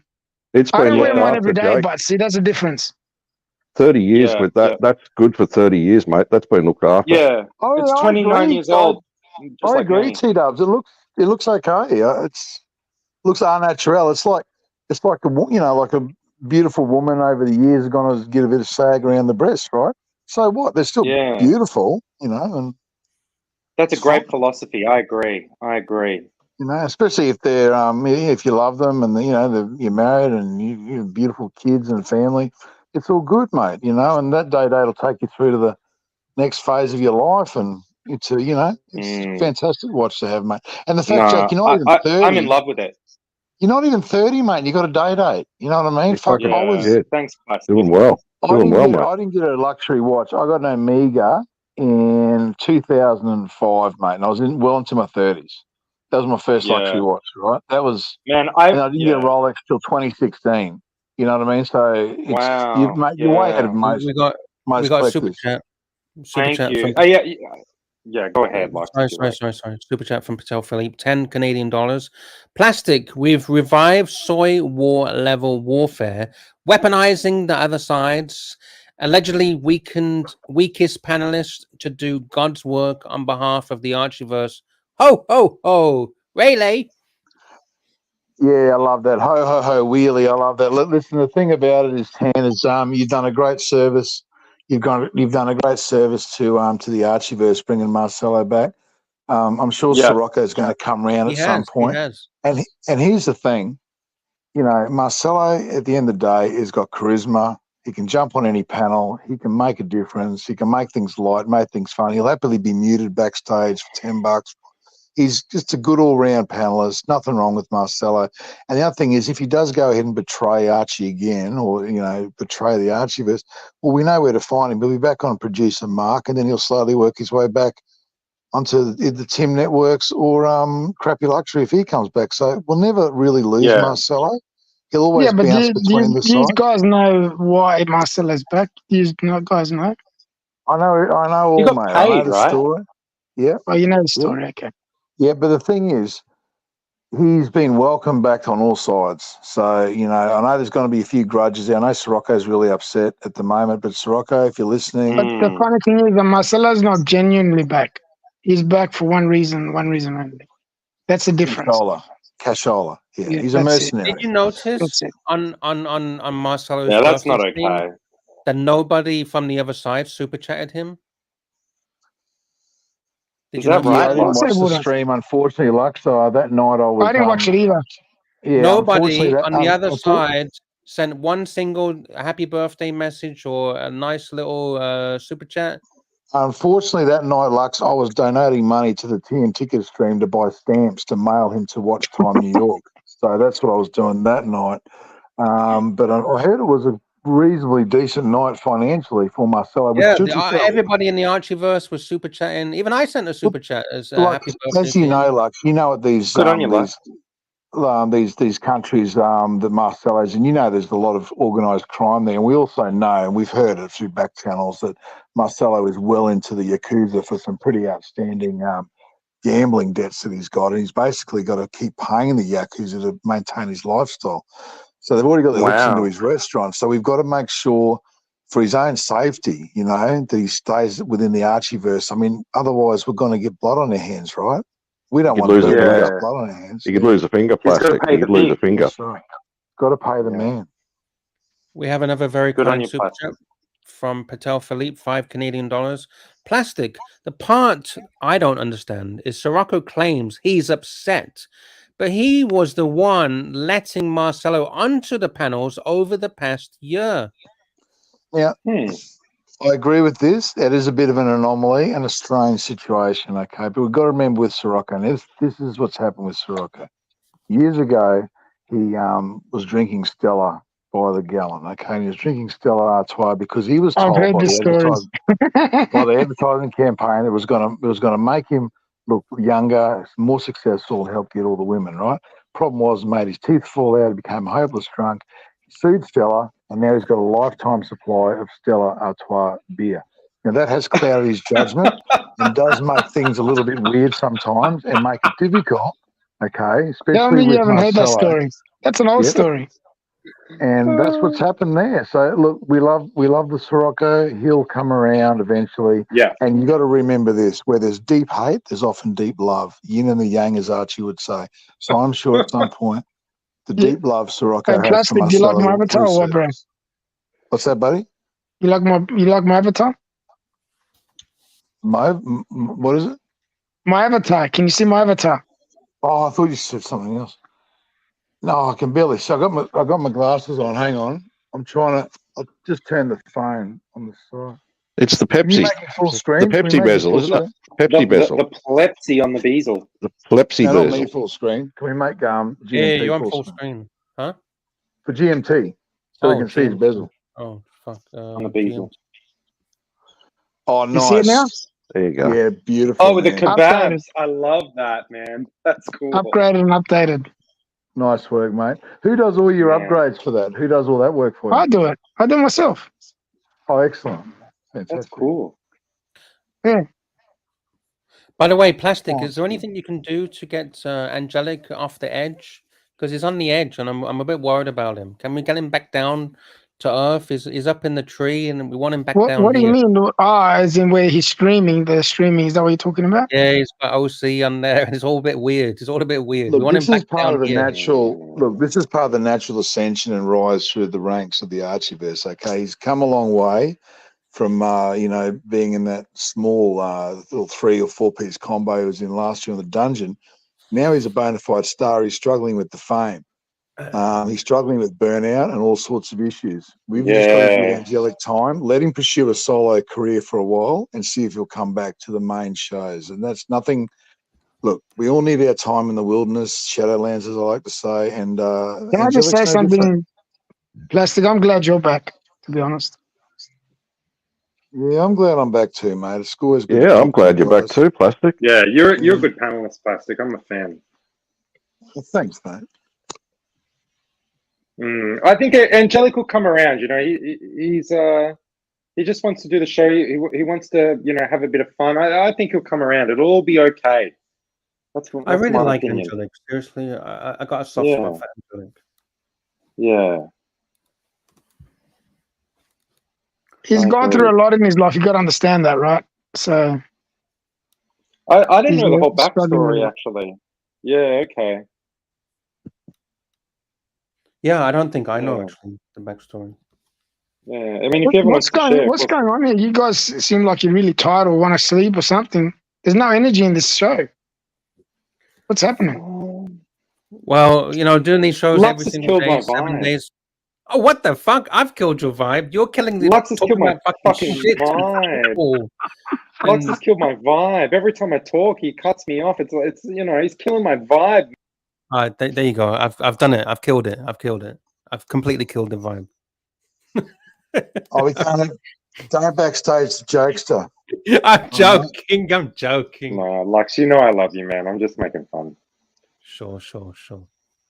Yeah. This, I'm telling you now, fellas. The ArchieVerse, it would fall apart without Lux. He's just as important as Archie. I'm telling you, this guy. You don't realize it's one thing you don't realize, Jake. Everybody's important, man. That's on these shows. Without everybody on these shows, Archie will be struggling. He needs everyone.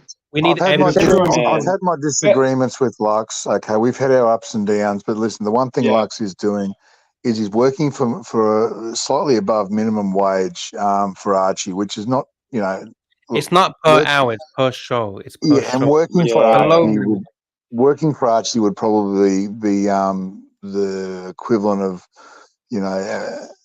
a good analogy would be having battery acid poured down your eye sockets. Okay, it would be very one reason is you never get a good night's sleep because your texts and your phones would be pinging all the time. That's actually true. That is true. Then you won't hear from him for an hour, and then you'll get about 50 texts in a row, all done separately. That's true. And lots of like 100 exclamation. fucking messages.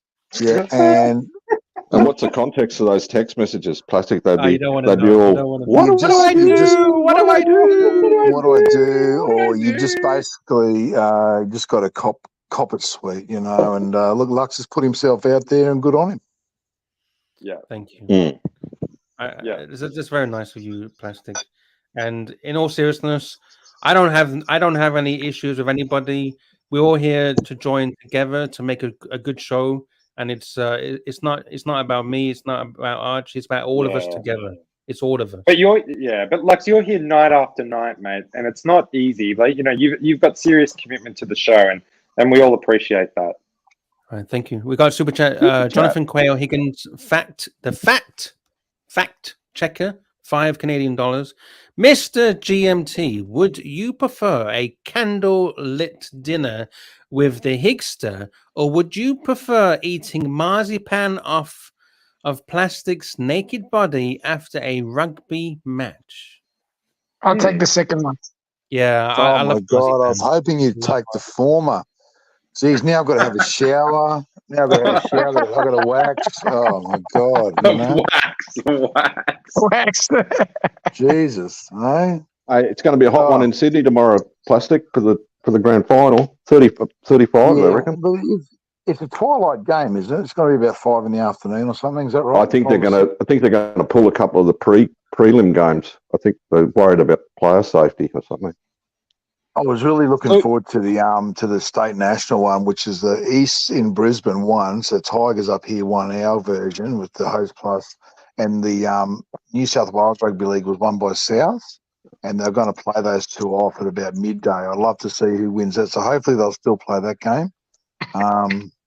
But as far as the main game goes, I'm a tragic Broncos supporter, but my heart wants Broncos to win, but I think Penrith might just get there, unfortunately.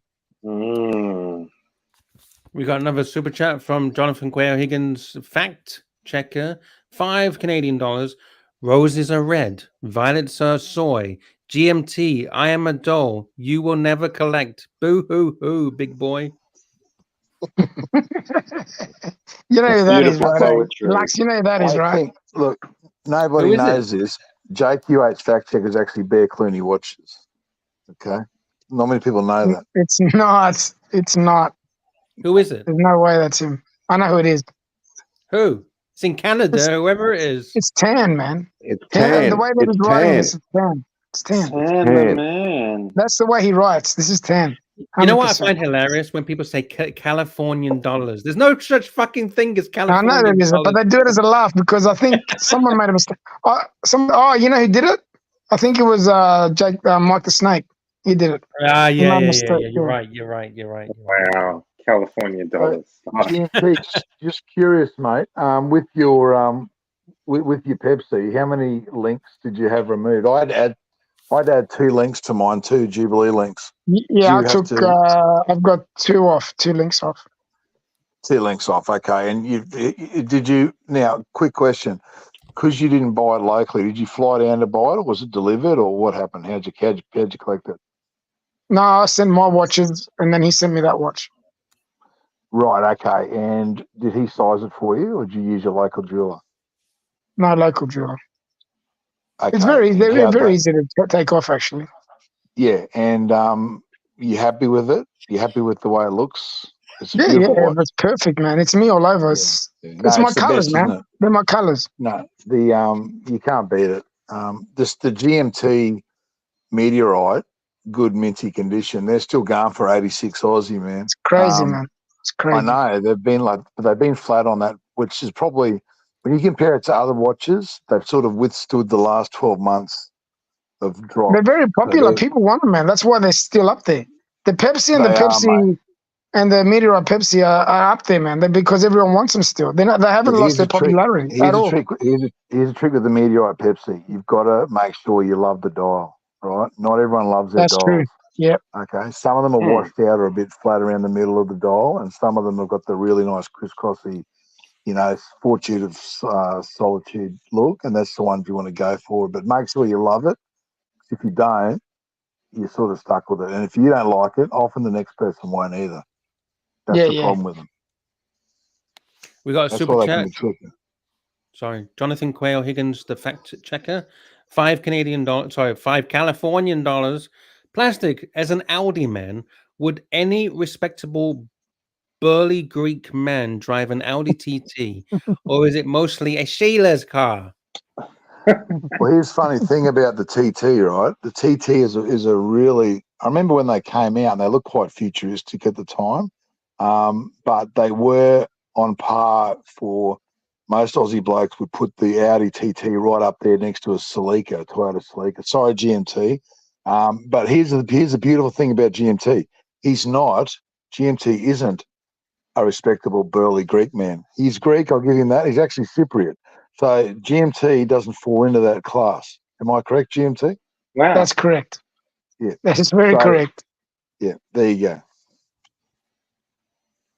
But I would say hairdresser, not Sheila. I'd say hairdresser. Hairdresser's car, yeah. I actually have one of the ladies that drives one of these cars. Do you want to see it? Yeah, go for it. Okay. I think this is why it's well known to be a ladies' car. Here we go. Just going to bring up a picture of the lady and her TT. There you go. Beautiful. There you go. See? You know, if you go and look up Audi TT and you see how many guys... Hang on. Actually, that's Tula from Con the Fruiter. That's Tula. Is it? Is it actually? No, it's not. Yeah, that's Tula. Yeah, that's Tula. That's Con's daughter. Hey That's guys, Con's if you daughter. look up all the YouTube Beautiful. channels, all the YouTube channels for You- TTs, you'll be they're bigger than the actual watch community. It's fucking Wow. nuts. It's nuts. Look it up. All you got to do is look it up on YouTube, Oh, there and you you'll be go. mind blown how big Jesus, the she looks watch like nasty, community is. don't she? And what, Look it's at like that. women go on these shows, Mr. GMT? There is not even one woman. It's actually all guys, and they're GMT, all when from you the got UK. Most of them are from the UK. GMT, when you've got the top down and you're cruising around with your blow up doll in the passenger seat, make sure Yeah. you put some sort of weight down on it, or at least somehow try Nah, and I put a connect it to the seatbelt seat. over it, man. Come on, I'm not going to drive around without a seatbelt on. Fuck. Yeah, you don't want the blow up doll to fucking No, fly I out of don't the want to leave car, my okay? blow up doll, man. I need that thing. That's the love Fuck's of his sake. life. That's the love of his Yeah, life. man. He's not letting that fly away. Fuck Have you got that. some You dice to nuts? put in the mirror? Put some dice in there. That's some Nah, bloody dice won't Actually, suit that car. Actually, around that No. time frame, the TTs actually they look better than the Z3s and the Z4s. I didn't like them, but being the Z3s and Z4s. I think the If TTs you, look if better. you look up, they're you quite guys, you will be futuristic. gobsmacked. I'm telling you. Look up how many YouTube channels there is of TTs and people that do them up and meetups they have. It's phenomenal. It is honestly phenomenal. I didn't know until I Wow. started looking it up. Honestly, you guys will be like, "What the fuck? This can't be happening." Oh, It makes shit. our watch community look tiny. Honest. Yes, there You is know some that big, blonde yeah, there? big. You know the blonde there? You can barely see the Adam's apple or the whiskers. Well, that's good. Good enough for me. Good enough for me, big boy. He's got legs. He's Good got enough for legs. me. No problem. No problem. Fuck. What's What are we this? looking at here? All these hotties. Yeah. Yeah. I wouldn't call her hot, to be honest. Yeah, but if you had nothing better to do, you'd be in that. No problem. In what? In the TT? Yeah, you'd be you'd be taking that for a cruise. No, I wouldn't. What is it? A 6 Yes, GMT you or a 4? would. Is it a 6-cylinder or No. It's a 4. It's a turbo. a 4? It's a Turbo 4. 2.25. 2.25. 1.8. Oh, that have plenty of 2.25. 2.5 have plenty of go on it, especially for a small car like that. You get a stick shift? Is it stick shift or auto? No, stick shift. Okay. Yeah, now Here we I'm go. restoring the engine, going through the whole engine. The mechanics are going through everything, making sure everything's 100%. I'm getting the gearbox redone as well. So when I drive this thing, it's going to be like brand new. That's what I do with my Beautiful. cars. I restore them to So why don't you just perfection. buy a brand new car? Because that's not as fun. This is more fun. Well, normal cars are boring, man. I need something that's a Yeah, little more fun. they are boring. Get a nice Lately, Mazda MX-5. First Nah, generation. they're nice cars, but they're not for me. It's The not. proper There's nothing that I, headlights. Yeah, the that's reason a why, real the main sealer. reason why I got this car was because my best mate bought it brand new. He bought it to Darwin from Melbourne, and MX-5 is a real sealer's car. that's I real used to shit. have an MX-5. Well, there you go. That explains everything. Crickets, Lux, crickets. I did. And I used to have a Toyota MR2 as well. That's another shaders car. Hairdressers cars. I told That's you, Clive's that, car. that, Clive's that got an explains a lot, MR2. Lux. You just stick to the Mazda Lux. That's a great car. Very reliable. It's all right. You're going to keep it stock, GMT? You're going to soup it up a bit, or are you just going to keep it stock standard? No, it's The engine. the way that it comes is perfect. You don't need to do anything to it. Well, you If don't have a need look- to, I said, TW, because it's got that 2.5 turbo. It's a rocket ship, mate. The little power to it's weight got ratio. BBSs on it, so it's got really nice 18-inch BBSs. It's been lowered. It's had everything done to it. It's already been done, so I don't need to worry about doing anything to it. It's Are quite they nice. front wheel or rear wheel drive? Front or rear? They start off with doing front wheel, but when you're taking corners in that, all four wheels activate. Oh, yeah. Like With the all-wheel traction. steer or Yeah. powertrain? Like powertrain, yeah. We got a super chat from Jonathan Whale Higgins, fact checker, $5 Canadian. Mr. GMT, you said Pepsi was third or fourth on your list of favorite GMTs. Have you been swept by the hype? Good on you, mate. Kebab's your uncle. Kebab's your uncle. It's Kebab's your uncle. Kebab's your uncle. I've always wanted a Pepsi, and it's just a piece that it represents the colors that I've always loved. But it wasn't the number one watch that I wanted. Actually, the number one watch that I wanted, I got, which was a day-date. Okay, So let's I was happy with that. let's go through your trades, okay? Hypothetically, this is just pure entertainment purposes.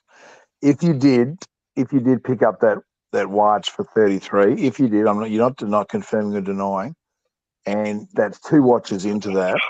The Datejust 2, I've had one of those, right? I sold mine last year. No one wanted that watch. No one. I sold it. I consigned mine through Riney, and I got over 21. Right. Oh, that was back how long ago, but that's right. It was last year. That's exactly right. Yeah. Okay, so 100%. I'm just saying. So I reckon if I'm adding up the 2 watches you had. I've seen those blacks now, freshly serviced. I've seen them listed in the 16s. So you've done well on that. And I've seen those champagne ones, diamond dolls with papers around the mid to high teens. So you took a little bit on that, but again, it's probably a harder sell, and that's what people. But I think that's why none of the dealers wanted it. I had to given where you're at, given the difficulties sending things off, consigning, selling. I think you made the right move. That was a great sideways trade. I think you've done very well, and I think that Pepsi, you'll be happy to wear it. You'll last. You'll never get rid of it or sick of it. You'll never ever get sick of that watch. I'm telling you right now. I never wore the black, and I never wore the day just after I got the day. Exactly. That GMT, that Pepsi, will stay as a cornerstone of your collection with your day. And moving forward, mate, I'd love to see you move into some sort of. I've got a Kermit as well. You know that, right? I know that, but I'd like to see you moving into a Hulk or a Sermon. That's just me. I'm a bit selfish. Yeah, you love the hype pieces, you I love like them. people sliding into the modern ceramic colour bezels. I think they're fantastic. You know which Kermit I like, actually? I like the more recent colour that they brought out. I don't know why, I just really do like that. The darker one, GMT. The newest one, which is the brighter one. Green. It's a lighter green, yeah. The darker one was the older one. Yeah, I've got the Ghost. No, I think you're mistaken. I think because I've got what they call the Mark 1 Cermet, which is quite. It came out after yours. If you got the Mark 1, it came after yours. That's a darker one. Yeah, that's right. The new one's darker. And that's a Starbucks. Yeah. That's a Starbucks. That one's called. Yeah, I've got a Starbucks, but they got 2 bezel variations on it now. They brought out a newer one, which is more like richer. More like the old Kermit, the GMT's got. They've done the same thing with the original Kermits. They brought out so many different shades of green through its cycle.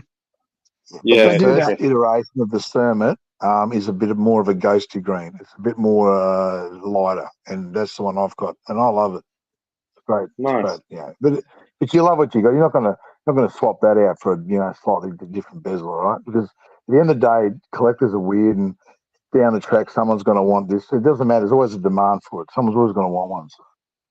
Yeah. They're actually trading for a reasonable price now. They're selling for reasonable prices. They're good value, man. You know what I saw? I saw a brand new black sub, right? 41 date. I saw one of those 21-ish, and I saw slider condition, like minty condition Kermit, full set. Cermet, I mean, for about 22.5.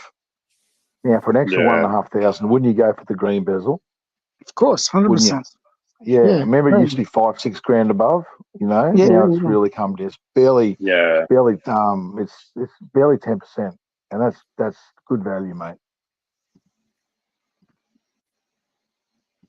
It is. They're good value, man. They really are. Yeah. What are you looking at getting, Jake? Next, what is your thing? You want to get the Starbucks? I want exactly that, mate. I think the Rolex and the Day-Date and the Starbucks. That is a perfect 2-piece Rolex feed. Then I'll keep the Speedy and the tuner that I've got and my vintage JLC. That'll probably do me for a while. That's a great collection. I think that's a great idea, Jake. You nailed it. Yeah. Yeah, that's what I'm doing for now, So are you on the hunt again, or are you waiting? Are you holding off for a bit? What's the go? Oh, well, I mean, I'm ready to go, but you know, it's I'm not in a rush. You know what I mean? But You don't rush yeah, I'm these a things, man. serious hunter. No, exactly. Yeah. So if I see the Starbucks that I like at a good price, I'll pounce at it. Which iteration do you like? I like is that the darker one? Is it the darker one? I like the darker bezel. I have to say, because it's more. I just like it. To be honest, I just like it a bit more. But I think it's also closer to the Rolex green, and something about that I find attractive. You are right. It is closer to the Rolex screen. Yes, you are right. That is correct. Yeah. We got a bit of yeah. We got super chat. Jonathan Quayle Higgins, fact checker, $5 Canadian.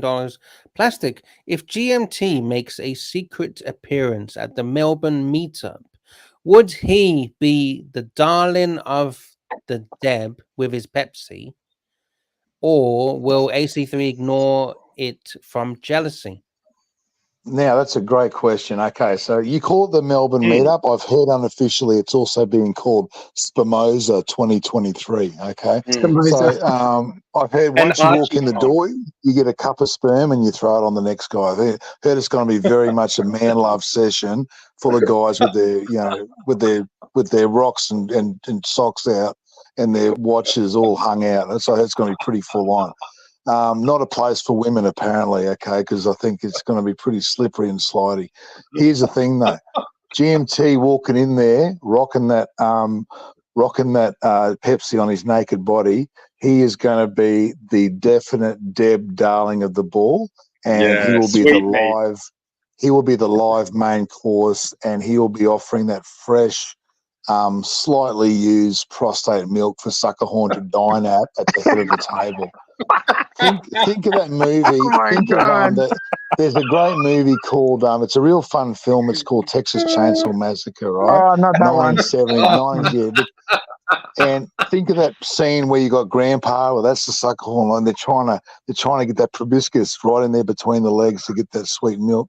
That's GMT. He's going to have the Pepsi on, rocking it. He's going to be happy, covered in the Spimoza 23. Oh my God, man! You've got into so much fucking detail. You'll have a great time. Unfortunately, that weekend I'll be on another fundraising event for Tickers, trying to raise money to get the stamps to get him back from Watch Time back to the north of England. Right. So you think ArchieCon's going to be a total gangbang plastic? That's what you reckon? Oh, total. It's going to be a spermathon. 100%. Yeah. There you go, Mr. GMT. Something to look forward to, mate. Wear goggles. Wear goggles. Wear goggles. Wear a mask. Wear goggles. Fucking cover up. Fuck me dead. Goggles. Bring a change of clothes, my friend. Bring a change of clothes.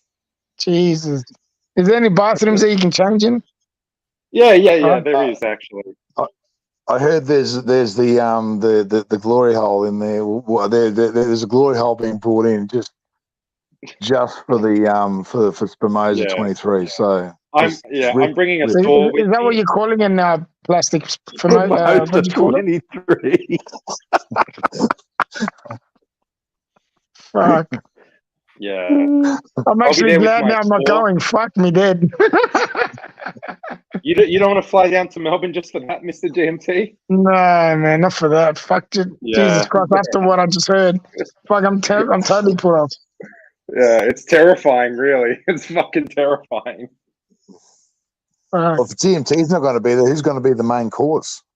Jesus.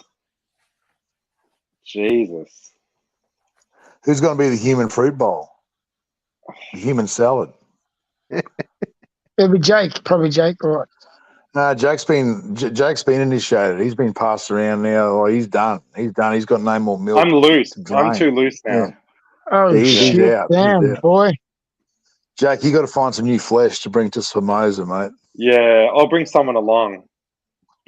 I'll bring some sweet meat. Some sweet meat for the punters. Sweet young flesh for that old proboscis. I'm on it, mate. I'm on it. Don't you worry. Here we go. There you go. There's the meat. Oh my God! Fucking hell! El Professor's in the house. Hello, sir. Oh, now that our professor's come in, I'm heading off. Now you got another Greek to represent, so it's good. No, Mr. GMT, stay. We love you. Stay. I'm heading. I've got to head off, my professor. I've got to go. Where are you going? What's that? Where are you going? What do you need to do? I'm going to watch a movie with my dear wife. So I got to spend some. I want to spend some time with her as well. So, boys, it's been a pleasure. Thank you so much for having me on. As always, Jim, too. Stay sexy, boys. Stay sexy, boys. Well, we just lost plastic, and we've just lost GMT. But we've gained El Professor. Hello, El Professor. Lex, hello, DW. Greetings. Hi, Professor. Yeah, I'm out too, boys. I got up an early night. Very tired. So I'll catch you later. Everybody's leaving. Good talking to you, Jake. See you, Lux. Yeah, good to catch up. Take care. See you, Professor. Bye. Anyone else wants to leave? And then there were 3. I was going to, like, yeah. Well, don't stop me. If you want to leave, you can leave. You go ahead, Lux. You were talking to our professor. I was just saying, how are you, Professor? All right. How are things? What happened yesterday, Lux? Suddenly Nothing. we were cut off, turned off the lights. No. We went over to the birthday stream for Marcelo. Ah, okay. Yeah. I forgot we had it scheduled for the birthday stream.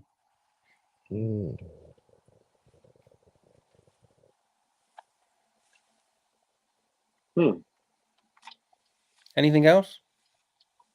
No.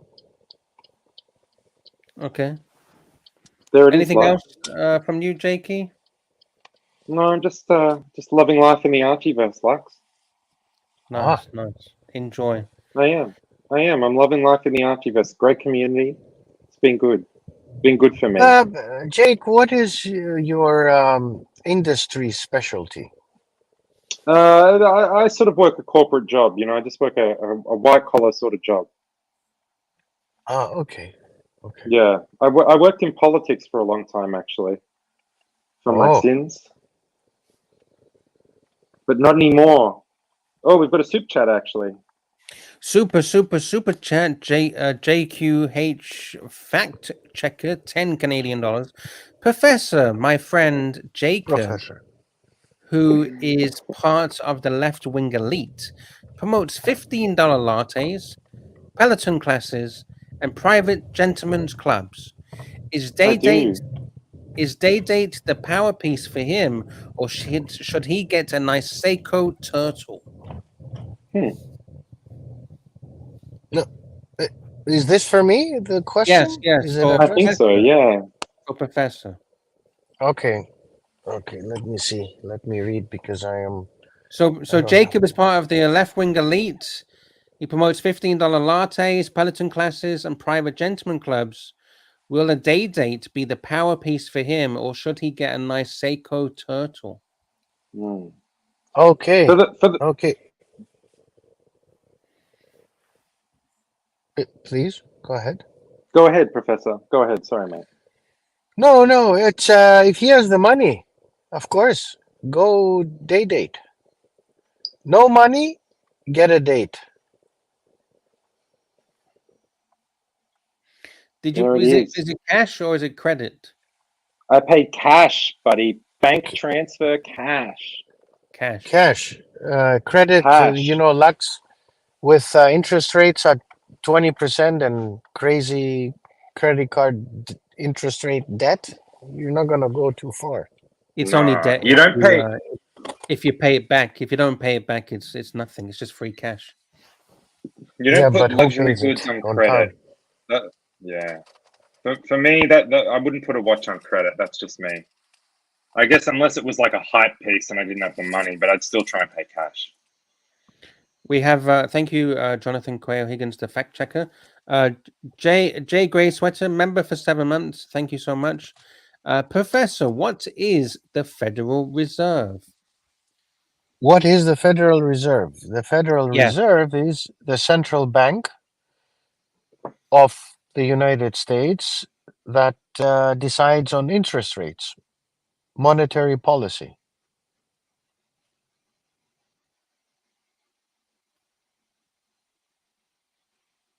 Hello? Yes, yes, we're listening. Yeah. That's right. And That's correct. that, Ding, ding, ding, ding, that, ding. yeah, that's basically it. Of course, they have different reserve banks. There isn't just one Federal Reserve, but they have different Federal Reserve banks of different states in the United States. And together they decide on interest rate policy. Of course, it is led by a chairman of the Federal Reserve who resides in Washington, D.C. Here's a question. Is the Federal Reserve part of the government? Yes, it federal is a government. federal entity.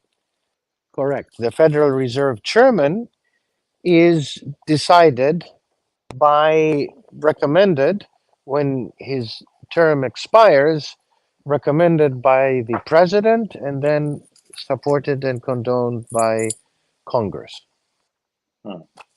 According to the internet, it's not part of the federal government. Well, it's separate. Like it's a government entity, Lux, but it's sort of independent. You know what I mean? Well, there is the independence of the central bank. If you refer to that, yes, it is independent, meaning But it's still when a they government decide body. on exactly when they decide on interest rate policy, the White House doesn't call the Federal Reserve saying, okay, now you're going to do this and that on interest rates. It's independent. But in some countries, it is not independent. It is part of the government and it is influenced by government policy. The Federal Reserve is an independent entity. But still, the Federal Reserve chairman gets paid by the federal government. We got a very kind super chat from JQH Fact Checker, $5 Canadian. Professor, your Mykonos nephew, Mr. BLT, has purchased a ladies' car, the Audi TT. Should he return the Pepsi he bought for a more appropriate ladies' DJ?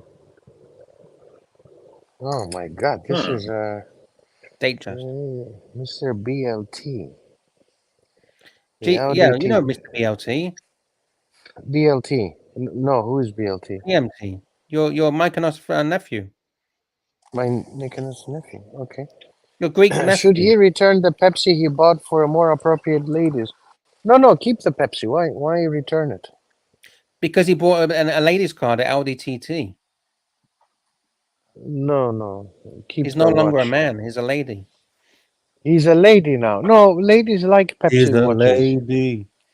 They do, yeah. Oh, he's a lady. Nobody's offered to sleep with me since I got my day date, so I think I should send it back. Oh. Are you single? No, but that's not the point, Mr. Professor. They won't make you look handsome, JK. You still ugly. I know. I got a lot more work to do, Lux. I know, buddy. I know. I think you're too young. You're too young. You need to get older. You think so? Well, women do seem to like older guys, don't they? Yes, of course. It's a definite thing, and you know what? I think as sort of it becomes harder to like own property and shit like that, I think that's becoming even more of a thing. You know. The ladies want the resources. They want resources. And then in general, older men have resources in general. We'll see what happens, Lux. We'll see. We'll watch what happens in the Jakey life over the next 10 to 15 years. Would you like another lady? Would you like another lady? Oh, we're getting a little personal. I'm happy with Mrs. Yuppie. Okay. Yeah. Fair enough. Scratchy says a day date would I assume he means would not make that micro get any bigger. Sorry, I know I was trying, but There's not much I can do. I need as much help as I can get, Lux. Let me tell you. Well, I can show you some help. Have you seen those pumps you can buy? Yeah, and maybe there's some dodgy pills in Thailand you can send to me that might give me an extra millimeter or two. I need every millimeter I can get. Jonathan Quayle Higgins, fact checker, 10 Canadian dollars. Jake, when we have the summit for South Yarra at the Melbourne Meetup, will Angelic embrace you, despise you, or offer you advice on building your Tintin collection? I think Angelic will embrace me. Angelic and I, we get along. I think it's going to be good to catch up. We're mates. We're chummy. So I think it's going to be okay. We got to get in there. But things can change. You know that things can change. Yeah, but it's all fun in the ArchieVerse. I think it'll be an embrace thing. I think we're all gonna have a come to Jesus moment with the Arch, right? And the community, it's relatively united right now. There's not a lot of drama going on. I think it's all going okay. So I hope we embrace. Angelic replies, Jonathan Quayle Higgin, fact checker, is a genius. Wow. I have all Tintin and some doubles and vintage since 1978.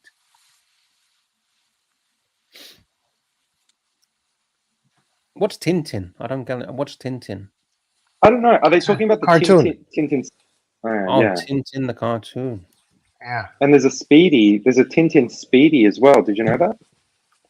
No, I didn't know that.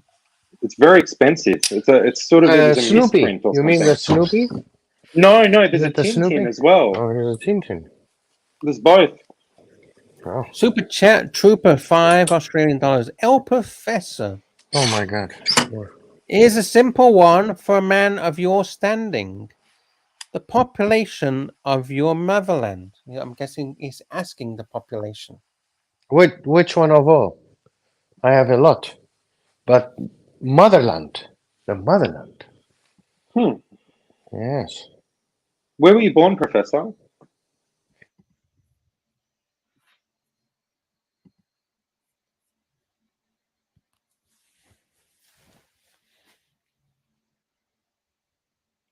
Hello? Hello, Luxy? Professor. Are you there? Hello. Yes. Where were you born? Hello. United Kingdom. Oh, interesting. So what's the population, I guess? I don't know, 68 million, 70 million, Yeah. something like that. That's a pretty good guess, I think. Okay, thank you so Something much. like that. Thank you, Trooper. Thank you for your very, very kind support. Nice, we have another super chat. Jonathan Quayle Higgins, fact checker, 5 Canadian dollars. Jake, real talk, no simping for online clout. Do you prefer Angelic or barbecue potato chips? I got to tell you, I like barbecue. I like the honey soy chicken potato chips, which are kind of a bougie barbecue flavor. I like Angelic, but I really like barbecue potato chips. I'm going potato chips. You know what, Lux? I'm a savory boy. You know how do you know how Archie's always eating ice cream or chocolate or something like that? My sin is savory. I like savory foods. So I like barbecue potato chips. I'm going with that. Fair enough. All right. Fair enough. Thanks for the super chat. Thank you. Thank you. But if Angelic shows up to ArchieCon or whatever, Spermapalooza or whatever it's fucking called, I'll buy him as many barbecue potato chips as he wants. Oh. Well, you need to get your credit card out because you're going to be buying a lot of shit for Archie when he meets you. I know. Steaks. I know. Was it $750 steaks? Helicopter ride. If Arch wants to go on a winery, wow.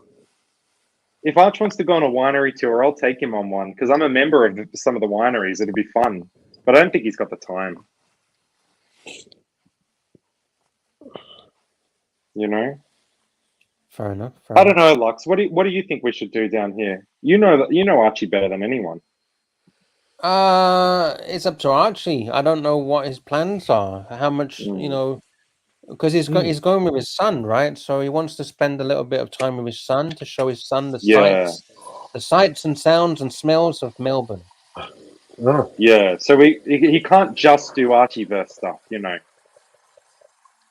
I don't know. I'm not Archie, so I can't really say, but I'm just guessing. Yeah, there's got to be a succulent Chinese meal involved, or more than one. There's no question about that. All I can say is make sure you buy him. If you buy him a nice meal and you pay for it, he'll be very happy. Yeah. I know. Just don't buy him steak tartare, okay? Yeah, he doesn't like that. He doesn't like that shit. Well, when I was in Brisbane, I bought both him and Alex lunch. I shouted everyone lunch. Okay. And Arch tried to give me money, and I left it in the beamer for him. I thought that was a nice move, you know. Yeah, that's very nice. I don't want Archie's money. I don't want Archie's Jake, how do you see politics in general? Politics in the Western world. Politics. Oh, I mean that's a pretty broad question. I mean, I don't want to bore the. I'm a pretty moderate sort of person, you know. Like I worked in politics. I worked on. I'd say I'm like slightly left of center. Like I'm a pretty moderate sort of guy. And look, there's plenty of good and bad on both sides. But you know, the real problem with politics in the Western world at the moment is people assume that everybody they disagree with is evil, and that's bad. That polarization of politics is really, really bad. Can you elaborate on this, Jake? This is very important. What you're saying, please. Well, I just think that you can respect people and get along with people without having to agree with them on every single issue. Whereas politics at the moment, everybody thinks that this person disagrees with me on this one issue, and therefore they're evil. And I think that's a really sad thing for our culture and our society. So I think that's quite dangerous, actually. And why do you think this is happening? Why is this happening? Well, I don't know. It's hard to tell, actually. I think, the influence of money in politics is a really bad thing. I think that's corrupting the system and making people disengage with it. I think it's partially like a cultural thing. I think as religion has become less important in Western society, people cling to their politics more, whereas they used to cling to religion more. So I don't know, man. I mean, there's a whole range of things going on, but I think it's really sad. And I mean, working in politics, let me tell you, I saw a lot of bad on my side of politics, and I saw a lot of good on the other side of politics, and vice versa. There's good people on both sides. So I think the divisiveness of it is sad. And you know what? A large part of it is the 24-hour media cycle as well. There's just too much media with social media and 24-hour news. I think it means that politicians constantly have to be pandering to the news rather than actually thinking about the decisions that they're making. And I think it makes politics a bit more of a show rather than a serious thing. So, man, I got to tell you, there's a lot of toxic things going on in politics at the moment. I've seen a lot of shit. For sure. I mean, do you think that there is always a debate about the end of Western civilization? Yeah, the end of history. I think I don't know about the end of history, but I do think the West is in relative decline. You know, like up until the Industrial Revolution, population largely equaled GDP and influence in the world, and that changed because all the Western countries, became industrialized, and the other ones, like for example, China didn't. And now that everywhere is becoming industrialized, that's shifting. So I think the West is in decline.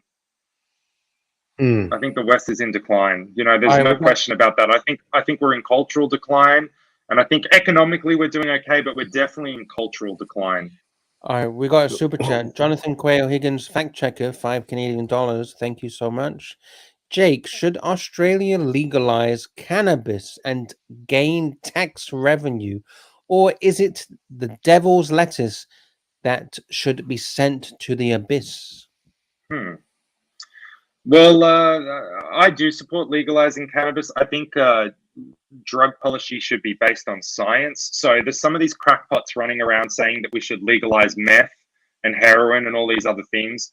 I mean, they're actually really dangerous substances, so I don't think we should legalize those. But I think you know, you got to base it on sort of the cost-benefit ratio to society. So for me, I'm comfortable with cannabis. I don't think it's a particularly dangerous drug, but I think some of these other drugs are. I have smoked cannabis before, but I don't do it regularly. That's all there is to it.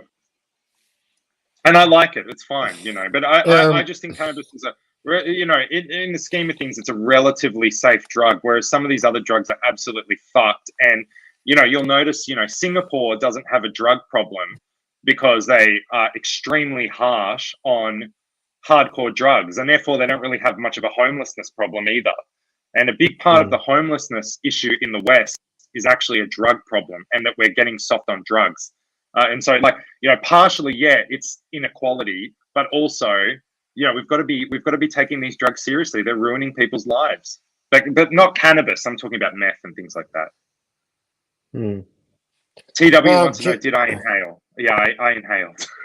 Yeah, well, let me, Jake. Why is the West, the civilization, in decline? I mean, is it they're getting tired? You know what? Entitlement. I think it's a decadence thing. It's partially a decadence thing.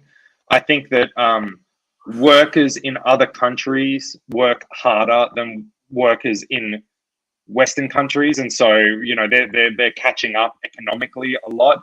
You know, it's not even that the West is getting worse; it's that the rest of the world is catching up so quickly. You know, particularly in China. I mean, you got to think about, you know, China 1 generation ago. Well, put it this way: the Chinese government in 1 generation lifted 1 in 5 human beings out of poverty. You know, I mean, the jump has been remarkable. Not without sadness in the meantime and tragedy in the meantime. But I just think the rest of the world is catching up so quickly. You know. Jonathan Quayle Higgins, fact checker, $10 Thank you, sir. Jake, do you think starting a fight with one of MLB's most influential sons, Angelic the Slayer, a legacy member of MLB exclusive cricket clubs, is a smart move to launch your political career? Well, I mean, there's no fight at the moment. There's no fight at the moment. You know, when I launch my political career, I'm gonna bring Angelic into my office. He's gonna be my right-hand man. That's my plan. Jake, on a well-paid government job.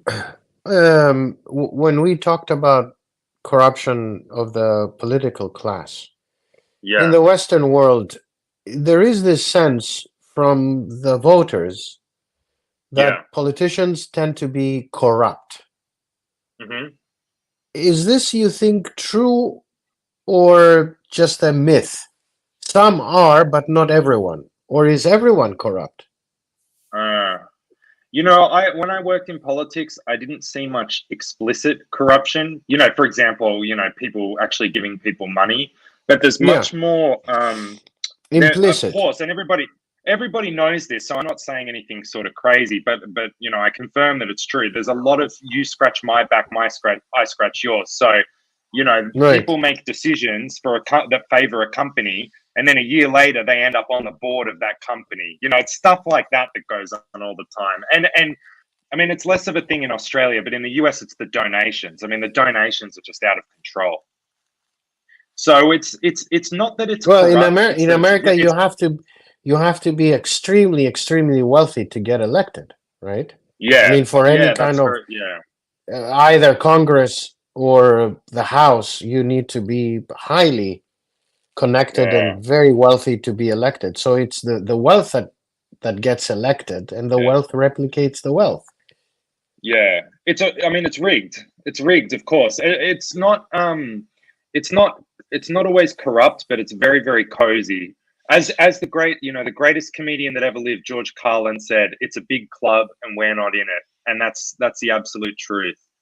So, the other thing as well, though, is you think about if you're a political candidate, like if your rival's raising a heap of money and that's helping them beat you, you have no choice if you want to win and you want to affect the change that you want to change, that you want to make, to raise money hardcore as well. And so, the system perpetuates itself. Your opponent raises a heap of money. Well, you've got no choice. If you want to win, you have to do that too. So unfortunately, the only way to do it is to sort of get money out of politics. But it's very difficult to do because it's self-perpetuating.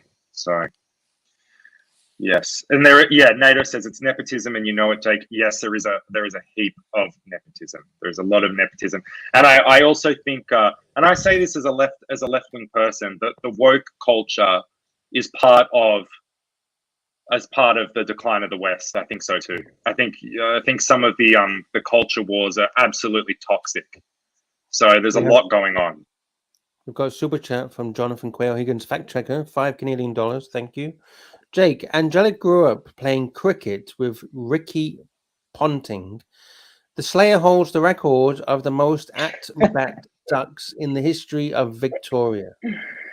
Yeah. He's a legend. Well, let me tell you, if I ever run for politics, I hope to get Angelic's endorsement. I'll work very, very hard for that endorsement. Believe you me. But the other thing, Jake, is that when there is a huge discrepancy between what politicians promise and what they end up delivering. Yeah. And when they take office, I mean, their balls immediately shrink. Yeah. And because there's so many interests and lobbyists and corporate interests that you come in promising you're going to revolutionize everything and you end up doing zero. In fact, you do often the opposite. And I think, I don't know, I would like to take your opinion. Society is kind of tired with all of this and they feel betrayed. Yeah. The truth is, society is tired, Jake. The society, I feel, is tired because they're going from paycheck to paycheck. Their lives have become very difficult. I agree. The capitalist system. Yeah. Yeah, I mean, I mean, just before I went to look at some schools, because in the UK, schooling is either you take your kid to state school or private school. If you have money, and this is a class system in the UK, you take your child to, and unfortunately the UK, they haven't changed that older class system. I mean, the way you sound defines the way you are and the class you are in and so forth. I mean, nothing has changed over the last 200 years in the UK, despite the fact that other universities have existed besides Oxford and Cambridge. Anyway, it is what it is. But I was looking at schools and I was amazed that, if you don't have money, I mean, you're out of it. But a lot of the parents, I'm a parent as well, they're just tired. They're tired and they're going from paycheck to paycheck. And over the last 30 years, society hasn't improved. Life has become extremely expensive. Young people cannot afford a home. Wages are not rising. Inflation is crazy high. I mean, governments are telling us inflation is at 6 and 7 and inflation is running at 20 and 30%. They can't tell the truth because immediately they'll be voted out. And the social protection system is not working out in any country in the West except in the Nordic countries. But, how big is Norway? And Sweden. And, I mean, Sweden, you can't take the Swedish system and replicate it in Australia. I mean, you have a very different geography in Australia to begin with. Anyway, it's just a comment. I don't know. You might disagree, but... Yeah. No, I agree. I think the welfare state's in serious decline. It certainly is in Australia. I mean, Australians always go on about Medicare and how good it is compared to the US, but the truth is we don't have universal healthcare in Australia anymore either. I think it's also partially that life has gotten so much more stressful for people. Like life has become more complicated. There's more consumerism. It's become more consumeristic, and I think that's a large part of it as well. But see, here's the problem, right? Is, you know, as a left-wing person, I see other left-wing people talk some absolute bullshit. For example, you know, left-wing people now are soft on crime, right? Especially in the US, they're soft on crime. They want to defund the police.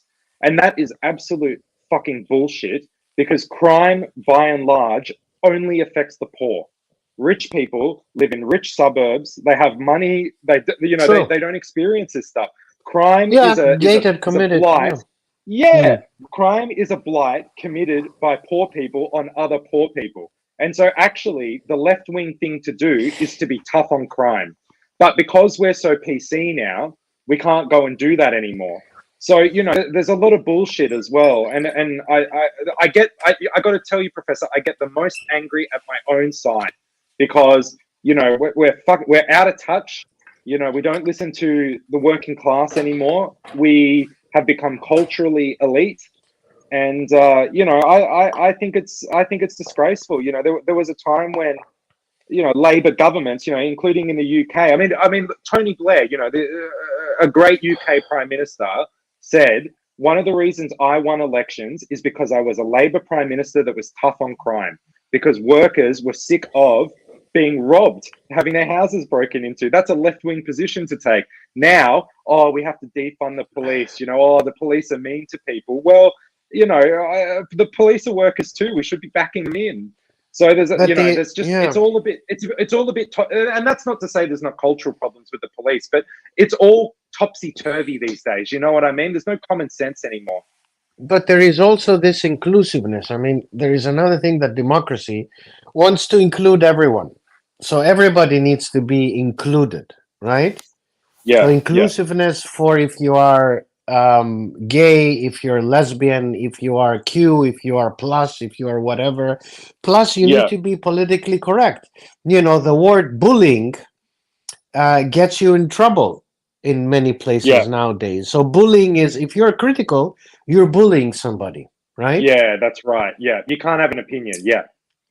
And you know, the whole debate about social safety nets, you know, the left has not been able, the Labour governments have not been able in the UK to sort out the issue of inclusiveness and social safety nets. I mean, the NHS system, although it works, you know, you compare it to private healthcare, there is a huge difference. And you look at our American fellows, and I don't know how healthcare is in Australia, but there are some deep-seated issues in terms of healthcare, right? I mean, schooling and healthcare and universities. I'll give you an example, Jake.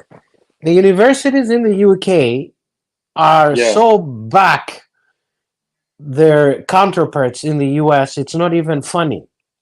They are probably 100 years behind American universities in everything. You know, in terms of, it's poor. They're poor universities. They're educating, you know, people who get out with skills. They graduate with skills that are substandard.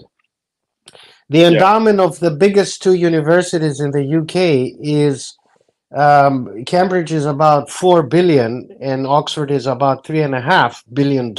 Okay. Harvard is at 50 billion. All right. So I mean, you're talking about the system. The system, education is going completely cuckoo in this country. It's so true. Go ahead. Sorry.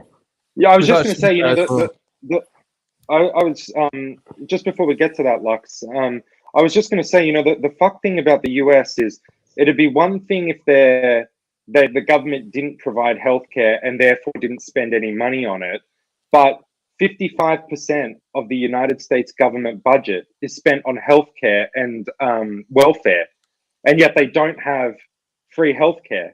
In other words, they've got the worst of both worlds. It's extremely expensive for the government, and nobody actually gets it.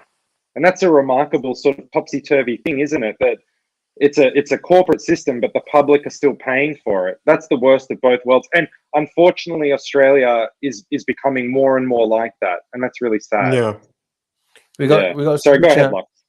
Jonathan Quayle Higgins, fact checker, $5 Canadian. Jake, is it wrong that your day date and socialist talk has given me a craving for avocado toast.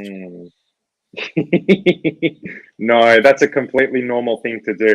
I got to tell you, I have a bit of left-wing guilt about about buying the day date. It's I mean, it's one of the more expensive things that anyone in my family's ever owned. But you know, I was not born with a silver spoon in my mouth. I went to a public school. My school was in the bottom 5% of public schools in New South Wales, and I worked really fucking hard to get out of there. So I don't know. I'm proud of what it represents for me, to be honest, because it definitely wasn't handed to me. Of course, I've had some things go my way, and I've got privilege too, right? Like I'm a you know, middle class white guy in a middle class white guy society, but yeah, I'm proud of what it means for me.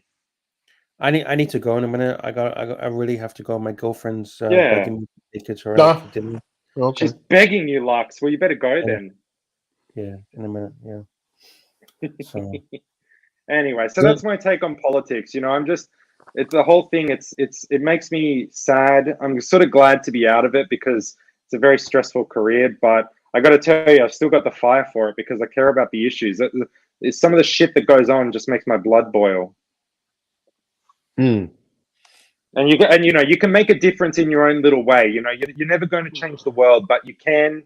And I've seen people do small things, and I've seen good politicians in action, and it's a beautiful thing to witness. But it's bloody hard to do because when you're in office, you've got a million different stakeholders. You've got to deal with the civil service. It's very difficult to deal with the civil service.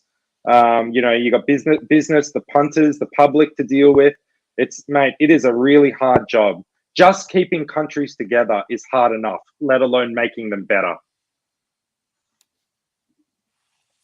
And that's my take. But even once you get into power, though, there's not much you can do because of the underground government they got to deal with, right?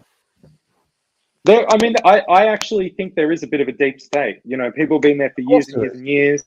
They build little empires. You know, of course that's a thing. You know, I think it's probably not quite as, you know, the Steve Bannon thing, but it's definitely a thing. It's definitely Prime Minister and the presidents, they're just like cashiers. Then they're not management. Yeah. It's just like someone you can see to bitch and complain about. You know what I always used to say about politics that I'm reminded of is that I used to say getting elected is like joining a chess game that's already halfway being played. In other words, right, you've got to play the game as it's already set up. It's not from the start. You didn't create it from scratch. It's a situation, and you've got to try and make it slightly better. You've got to play the hand you're dealt, and that's a really hard thing to do, you know. And there's a lot of history involved too. I got to tell you, I loved studying history at uni because you learn so much about why things are the way they are. It doesn't matter if you choose the left or to choose the right. It's the same thing, and the deep state continues. I'm not sure. I wouldn't go that far, but I think there's an element of that, Lux. And by the way, Angelic, are you setting up a stream? Tanzan, he could send you the link. I don't know how to do the links. I don't have keys. Jake, yeah. Sorry, Professor, what was? Go ahead, man. Yeah, Jake, I wanted to ask you where in all this is the middle class? I mean, yeah. Does it matter? I mean, what do people do? So this whole idea of I find it to be a myth, but that's my opinion. But I'm willing to put it on the table. It is a myth, the American dream. It has withered away. There is no more an American dream. And when we look at the funny thing is when you look at these movies, American movies, usually there are two themes that are quite dominant. One is they never talk about abortion, right?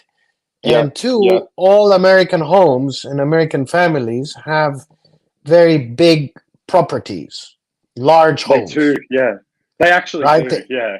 They all look very well manicured, perfect lawn, very nice looking entrance, and huge homes for a middle class policeman. So goes the movie. I think the American dream is over and has been over for quite some time But where is the average Joe in all this? Where is the average Australian guy? What besides the immigrant who comes to Australia or in America, the El Salvadorian who has nothing and walks all the way to the US to make it, and cleans dishes and collects potatoes in the fields of Idaho or whatever. Where's this middle class? I mean, what's the future of the average Joe who is not going to necessarily get an education, but he will go into a technical school and get some skills? And where are we fitting all these people? Yeah, that's very interesting. I'd be interested in your thoughts too, of course. But I mean, in Australia, the middle class is pretty strong, I have to say. Like, there's a fair bit of social mobility, you know. Like, I come from a working class family. Like, my mum works in retail. My father, sort of sort of a maintenance worker, I guess. So I experienced some social mobility. So I was lucky in that sense. So Australia still has a pretty strong middle class, but from what I can see in the US, it's becoming less and less of a thing because the educated jobs are harder and harder to get. I think a lot of second generation immigrants. I mean, I know a lot of Mexican immigrants in the US who have started businesses and done very well for themselves. So I mean, I think it's definitely still possible, but it's becoming harder and harder. And of course, in the US, the problem is that life is so risky. You know, like it's thrills and spills. Things can go very well, but if you got very sick, you know, you go from being potentially middle class to being poor again. And I think that's a sad thing. I mean, what's it like in the? I mean, I have to say as well. I actually am a person who, I mean, I believe in immigration, but I believe in orderly, structured immigration. And I think it's bad that left-wing people have started to abandon that, especially in the US, because orderly immigration is in the best interest of workers. And I think it's really important for any country. And that's a very Australian thing, actually. I think both sides of politics in Australia agree that immigration needs to be sort of structured and well-ordered and, you know, needs to be deliberate. Otherwise, you end up like a country like France, where immigration actually, because there hasn't been much assimilation, it hasn't gone very well. I don't know. What's your take, Professor? Yeah, are you referring to the UK, or you want me to talk about the US? Well, the UK, but also what do you think in general? You know, the middle class is shrinking. There is no doubt, and you look at incomes, and you look at loan to value ratios, the cost of living, what it takes to buy a house versus the income you require. And it's unbearable. You look at statistics in Europe and the EU, and most of the 20, 30-year-olds cannot afford a house, first home, and they still go and live with their parents. There is a kind of reverse migration, and now it's beginning to happen in the US. I think this is a problem the West has to address. Having said this, I do agree about something that NATO is bringing up, and I think I said it in previous streams. Not that the East has no problems and they are the solution to the world. I mean, China, which is why Australia in part has economic issues, has some very difficult times. I mean, they are facing some enormous difficulties, and I don't know how they're going to be addressed. I mean, their economy is facing some serious problems right now. We got a super chat. Jonathan Quayle Higgins, fact checker, $5 Canadian. Jake, when you Uber Eats Starbucks from around the corner, do you watch the delivery guy on your expensive home surveillance system drop off your pumpkin spice latte? Yeah, I do. I have to admit, I do.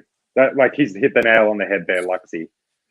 Yeah. Hey, Professor, I agree with what you're saying about housing, but you know what? I also know a lot of people my age in Australia that want to buy their first house, and they expect it to be sort of in a multi-million-dollar suburb and to get sort of a freestanding house. And I've sort of said, there's a lot of that going around too. And the truth is, you know, when my parents went and bought their first house, they didn't buy in the middle of Sydney. You know, they bought in the outer suburbs. You know, that was life. That's what they had to do to get a home. And so, like, yes, it's become much harder to buy a house, and, you know, we need to address that. But at the same time, there's got to be like a little bit of expectations management as well, that your first house isn't going to be your dream home. And I think, you know, as a millennial who's grown up in the Instagram generation, I think a lot of people my age feel the need to have a mansion or a penthouse or whatever as their first home, and that's just unrealistic. So there's also got to be a bit of pushback to say, well, yeah, you can buy a first home. Well, yeah, but I was very lucky, Lux. I'm the exception to the rule, mate. No, but you just said all the Instagram people. You're right. Penthouse from that, but that's what you did. Yeah. Did you first home? Yeah, I know, but I had the money to do that. I thought you didn't. I thought it was $1 million loan. Well, I've got money left over, Luxy, but the truth is, I actually made some. The place we bought was the cheapest place we looked at. I actually made some compromises to buy the place we bought. To be honest with you, I know that sounds a bit fucked, but we actually compromised. Hi, we got super chat, Trooper 5 Australian dollars. Professor, mental health is important, but it seems going by your appearance, physical. But it seems by going. I can't even read this. By going by your appearance, your physical health is lacking. Thoughts? You look okay. What's the problem there? I think it looks all right. I think you look good, Professor. I'm okay. I mean, mental health is important, right? Of course. I agree with that. And physical health, you know, there are two things. One is what you do, and the other is what you're endowed with, meaning DNA, proclivities to sickness, and also stress. And I have a lot of stress, like everybody else, guys. Yeah. You know. Yeah. All right, boys. I need to. And that's. Yeah, no problem, Lux. No problem. We'll continue another time, Professor. Interesting. No, I really enjoyed our conversation. I mean, there is no right or wrong, but we're highlighting some of the big issues, and there is no easy solution to any of this. No, of course. Otherwise, it'd be solved, mate. But I hope I didn't go on too much. I want to bore the punters. You know, not everyone likes politics. Yeah, no, it's very good. It's very good. Look, I want to say something about your generation, because often enough, you know, some of my colleagues and have kids your age. I do agree that your generation tends to be very impatient about gaining stuff, whether it's notoriety or money or wealth, and that's because I'm guilty of that, Professor. I'm guilty of that. I'll admit it. I'm guilty of that too. But go ahead. Sorry. No, that's it, and it's great that you recognize this, because a lot of people don't recognize their own existence. You know who they are, raison d'être, and all that, and what do they do. But we are where we are. I mean, I look at it this way. I mean that we think that our generation, our young generation, has problems because they look at Instagram and social media and all that, but in China, I mean, they have huge crises over gaming and you know, problems with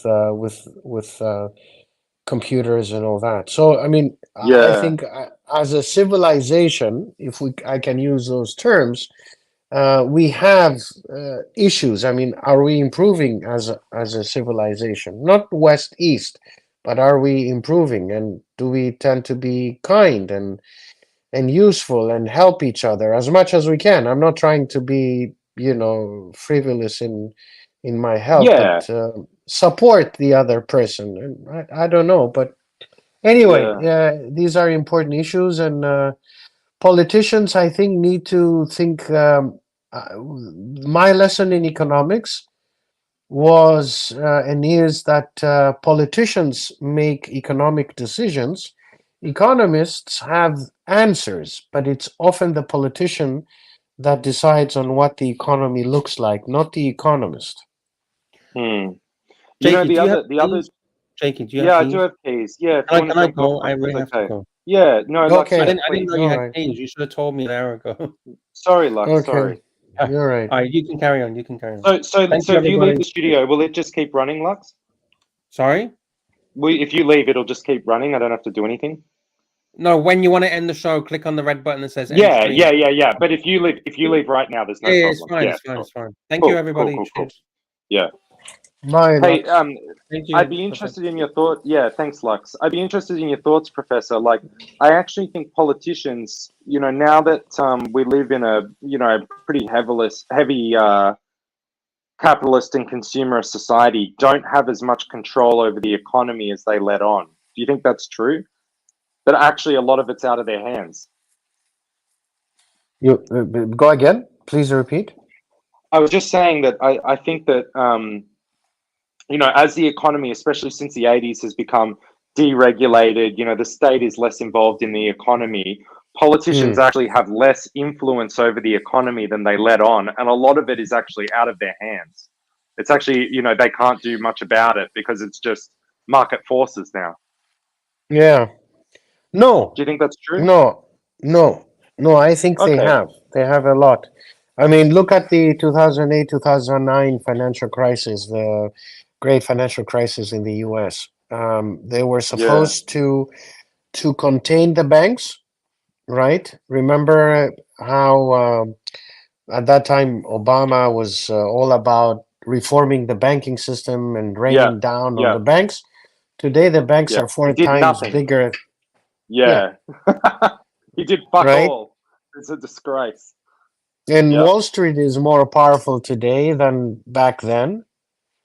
But with state intervention, I mean, you do get the government plays a big role. I mean, today, if the government decides, the Senate decides not to pay the U.S. government, right, because of the debt, the U.S. government shuts down. You have a large portion of the U.S. economy that doesn't produce anything come Monday. And through the legal system, through creation of laws, you do have the intervention of the state. Corporate, state business relations have evolved differently in the West than in the East. You don't have a state capitalist system like you have in China. But the U.S. is very closely connected, the U.S. corporate system with the U.S. government system, right? Defense companies are private companies, but they depend on the state. Right? I worked in. Go I was ahead. just going to say, Sorry. Professor, you might be interested. I worked in between politics and my current job. I did some consulting. I was basically a lobbyist, to be honest. I did a lot of work with defense companies, and in Australia, I mean, there's issues in the defense system, but it's not too bad. But in the US, it's so unbelievably uncompetitive. Like, there's the 3 main companies, and rather than have like a tender process where the government says, okay, we need a new tank, sell us your best tank at the lowest price, the government will say, okay, we need a new tank, here's $500 billion, go and develop us a tank. And so the system is just so unbelievably inefficient. And you're right, that means that they're sort of like, they're corporations, but in a way they're de facto part of government because they're critical to the government system. You know what I mean? Yeah, back in the 50s, President Eisenhower talked about the military-industrial complex in the U.S., the nexus between military and industry, and that's how it is today still. Whether you talk about the F-22 or the F-35, which is the most expensive, most modern fighter jet, but the F-22 being a very difficult fighter jet to sell. Without the private sector, government cannot do it, and without government, the private sector cannot do it. I mean, that's how it works. So, the interventionist role of the politician is, I think, very much the same. Politicians do get involved. Get involved. I'm sure they do. This idea that because we have the private sector leading growth and output, it creates little for the politician to involve him herself, I think is something that the politicians want to claim and say, well, I'm not an interventionist. I cannot intervene it's out of in my the affairs hands. of the economy. But they do all the time. You know, the decision by the EU authorities to change just the plug that the Apple phone uses, going from the whatever system they had to the USB, right, is a cost for the private sector. That's a state decision. That's a government decision. And a good one, I think, actually. Yes, you can say that. I mean, why should there be so many things? But for Apple, it's not a good decision. But it's just, I'm using it as an example. Yeah, it's true. It's interesting. I just think, you know, as I guess the point I was trying to make is as governments have privatized so many things that governments used to own, of course, you know, the government still is a leader, but it does have less levers to pull in controlling the economy, if you know what I mean. Yeah, I mean, look, yes, exactly. There is no, you know, you if you have too much state control, then you don't have private initiative. You don't have entrepreneurship. When you have too much entrepreneurship, you know, what is the role of the state? Well, it becomes like 2008, 2009, when you had a subprime crisis in the US. Every low-skilled, low-labor individual had 5 homes or was borrowing to get a house. You had a subprime. Nobody was regulating the banks.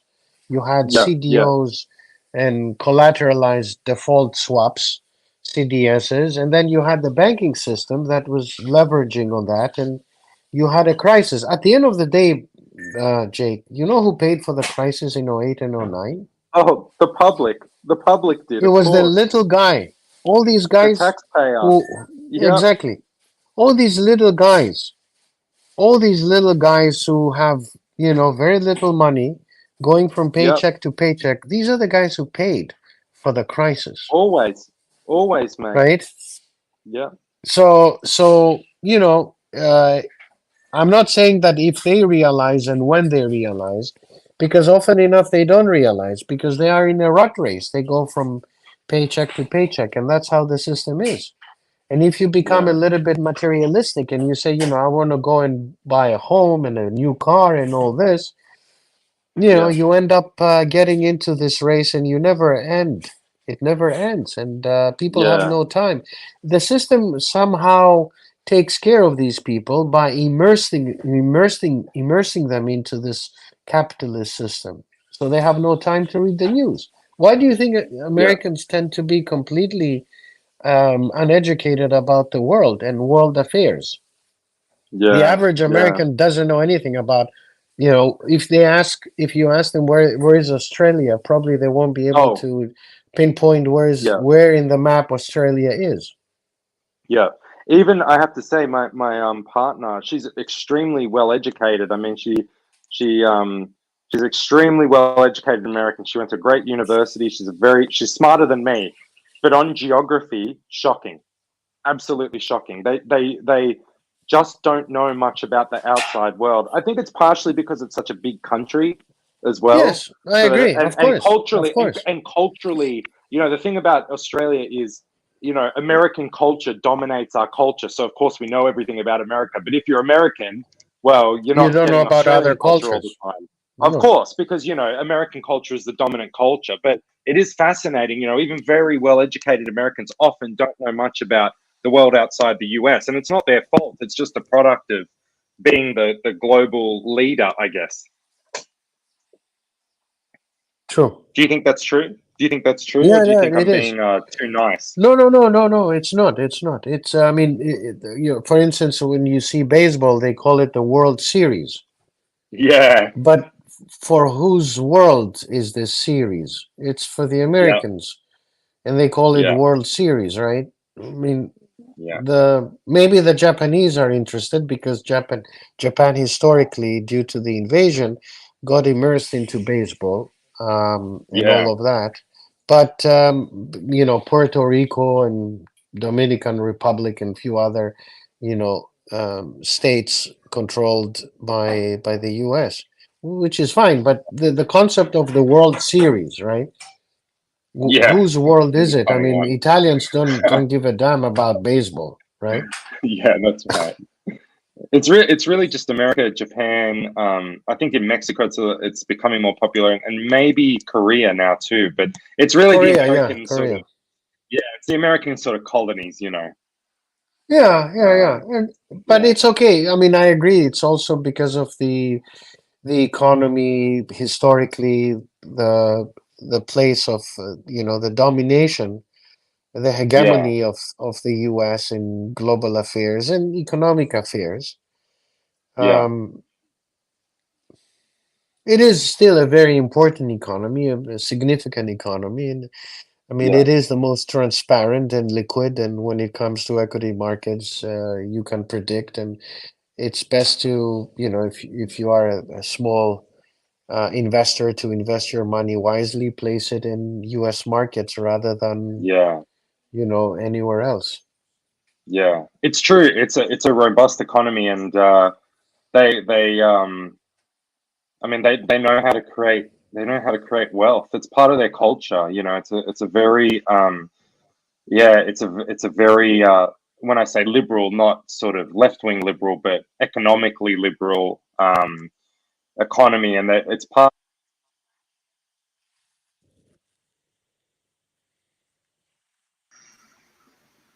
Hey, are you there, Professor? Yeah, what happened? Just give me. Sorry, my AirPods just. I've had enough time on the AirPods, so I'm just going to plug in my my headphones. So just give me a second.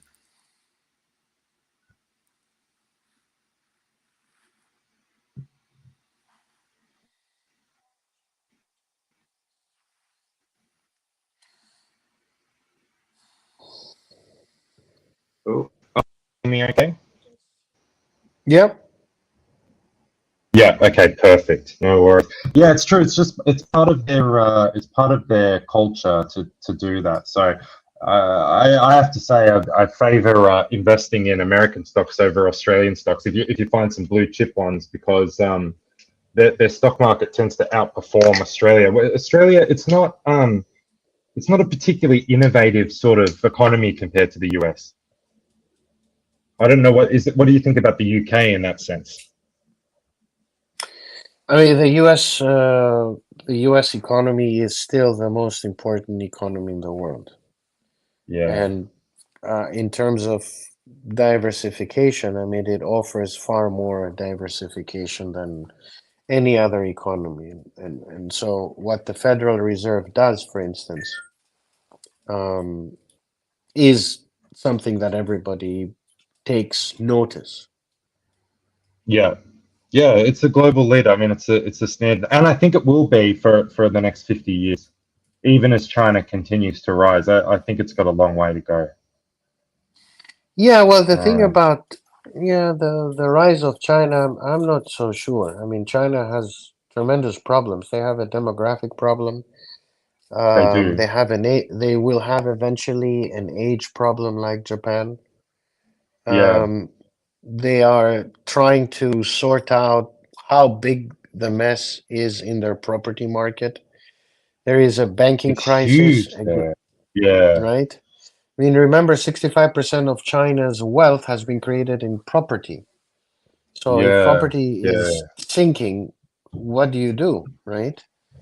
Yeah. So, and it's no longer the only producer of goods. A lot of other countries in the neighborhood is now equally producing competitive goods, Vietnam, Cambodia, and so forth. They are an important country and it will continue to be, but this idea that the US is in decline and China is rising, and the rise and fall of powers that we used to hear in the 80s. Remember, I don't know if you read back the books of Paul Kennedy, but back then in the early 80s, they were talking about in America, the mainstream was debating the fall of America and the rise of Japan. Well, Japan Yeah. never Yeah. rose. I mean, it just sunk. Yeah. From the late 80s, it kept on going down. It's an important country, but it didn't take over the US. Now we hear of China. And China is having some serious issues, right? I mean, they will fix Yeah. their place, but I don't know how it's going to look like. And remember, what's saving America is immigration and innovation, and everybody who is smart wants to be in America. I mean, they don't want to be in Yeah, that's Europe, I can right. tell you, and they don't want to be in the UK. Yeah. And It's a good so point very about smart. America. Yeah, Yeah. it's an open immigration policy. You're smart, talented. They'll give you a visa. You go and work. Yeah. It's a great So country. that's It's a great country. it is. It is. It Yeah. is. Yeah, I have a lot of respect for it. I mean, the thing about China, though, is, I mean, given that, what, 1 in 6 human beings are Chinese, or one in 5 human beings are Chinese, they have a right to assert themselves on the global stage as well. And I think America would be best placed to respect that, is my opinion. It'd actually be in America's best interest to facilitate and maintain good relations with China, because I think that whether they like it or not, it's going to happen, because that's the way China is heading. But secondly, as far as rising great powers go, I mean, you think of the great powers that have risen over the last 100 years. The Soviet Union, Nazi Germany, I guess Italy, and before World War II as well. China's rise has actually been relatively peaceful, not flawless, but relatively peaceful compared to those other countries, or the Japanese Empire before World War II as well. So China is actually relatively well behaved, in my opinion, and I actually think it would be in the US's interest if they had somebody to govern the world alongside with, rather than having to do it all themselves, which is what they have to do at the moment. And obviously that's, costing them trillions of dollars. It's brutal, So I actually think there's a lot for the US to gain from the rise of China. But I think just having been to the US a lot and knowing a lot of Americans, I got to say I have a lot of faith in America as a country. There's something about the place where they just have they think a lot about how they can help themselves. I know in Australia, when we think about things, we tend to blame the government or blame other people. Whereas Americans, I think, more often tend to think, well, how am I going to improve my situation? And I think that culture is something really powerful. So it'll be fascinating to see what happens. I got to tell you. Yeah.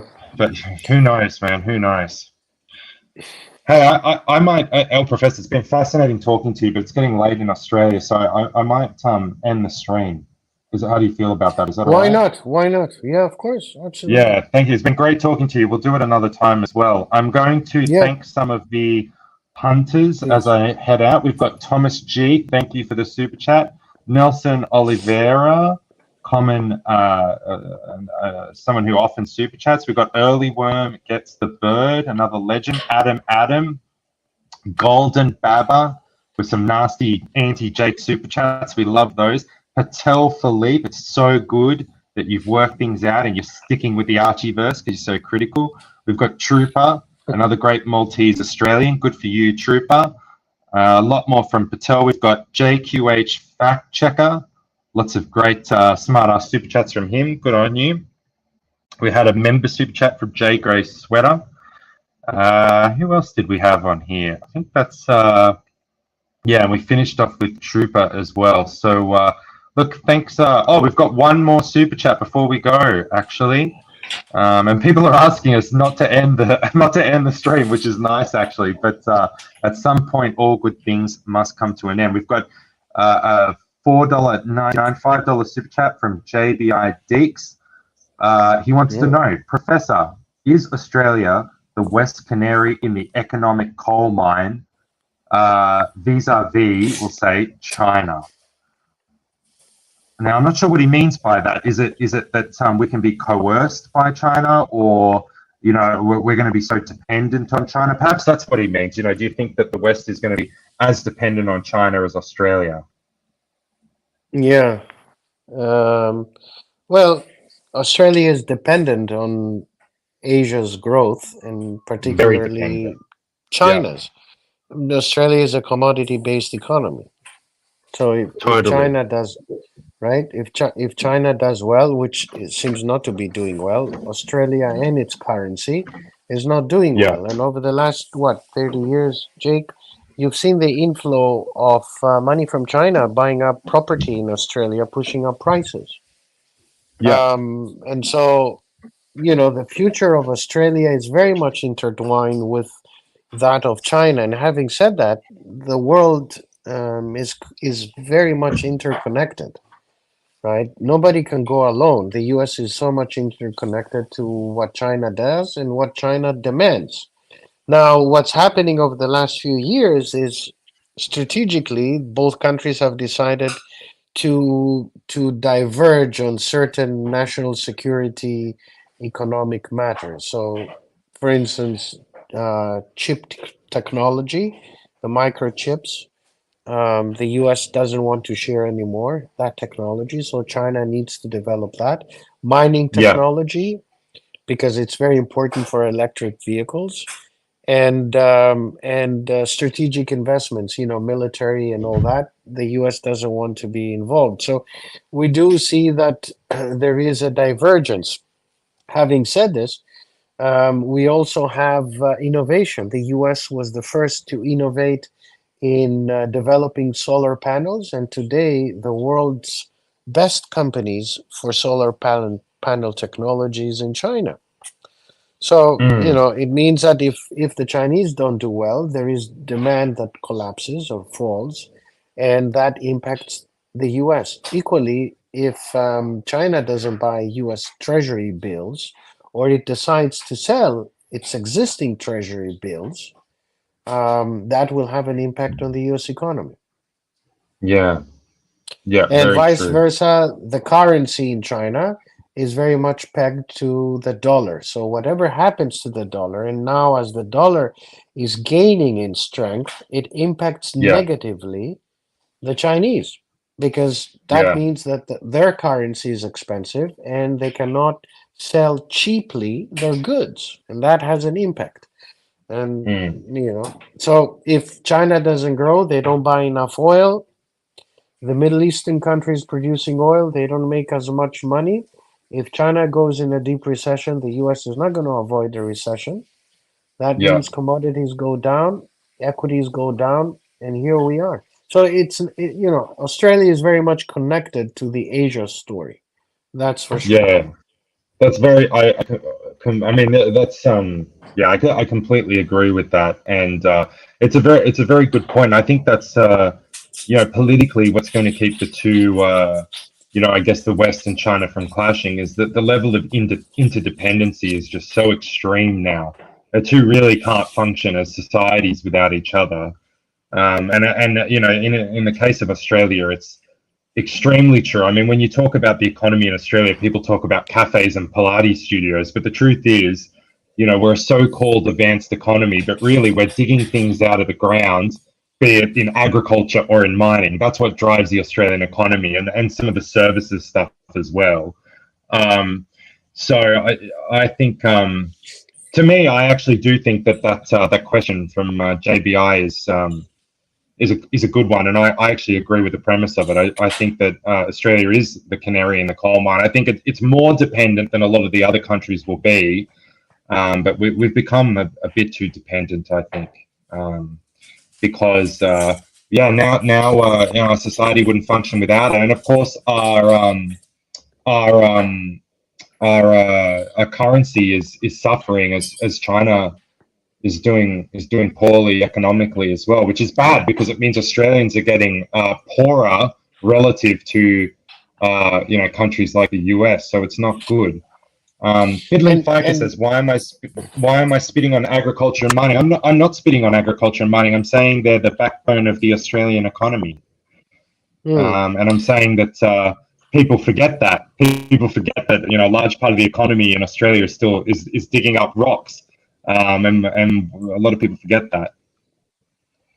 Sorry, go ahead, Professor. Yeah, and the other thing that in Australia, which is common to other countries in Europe, you have an aging population. Yeah. And, yeah, we do. Although, yeah. And that pressures the budget, which means that there is Yeah. less income coming from taxable citizens.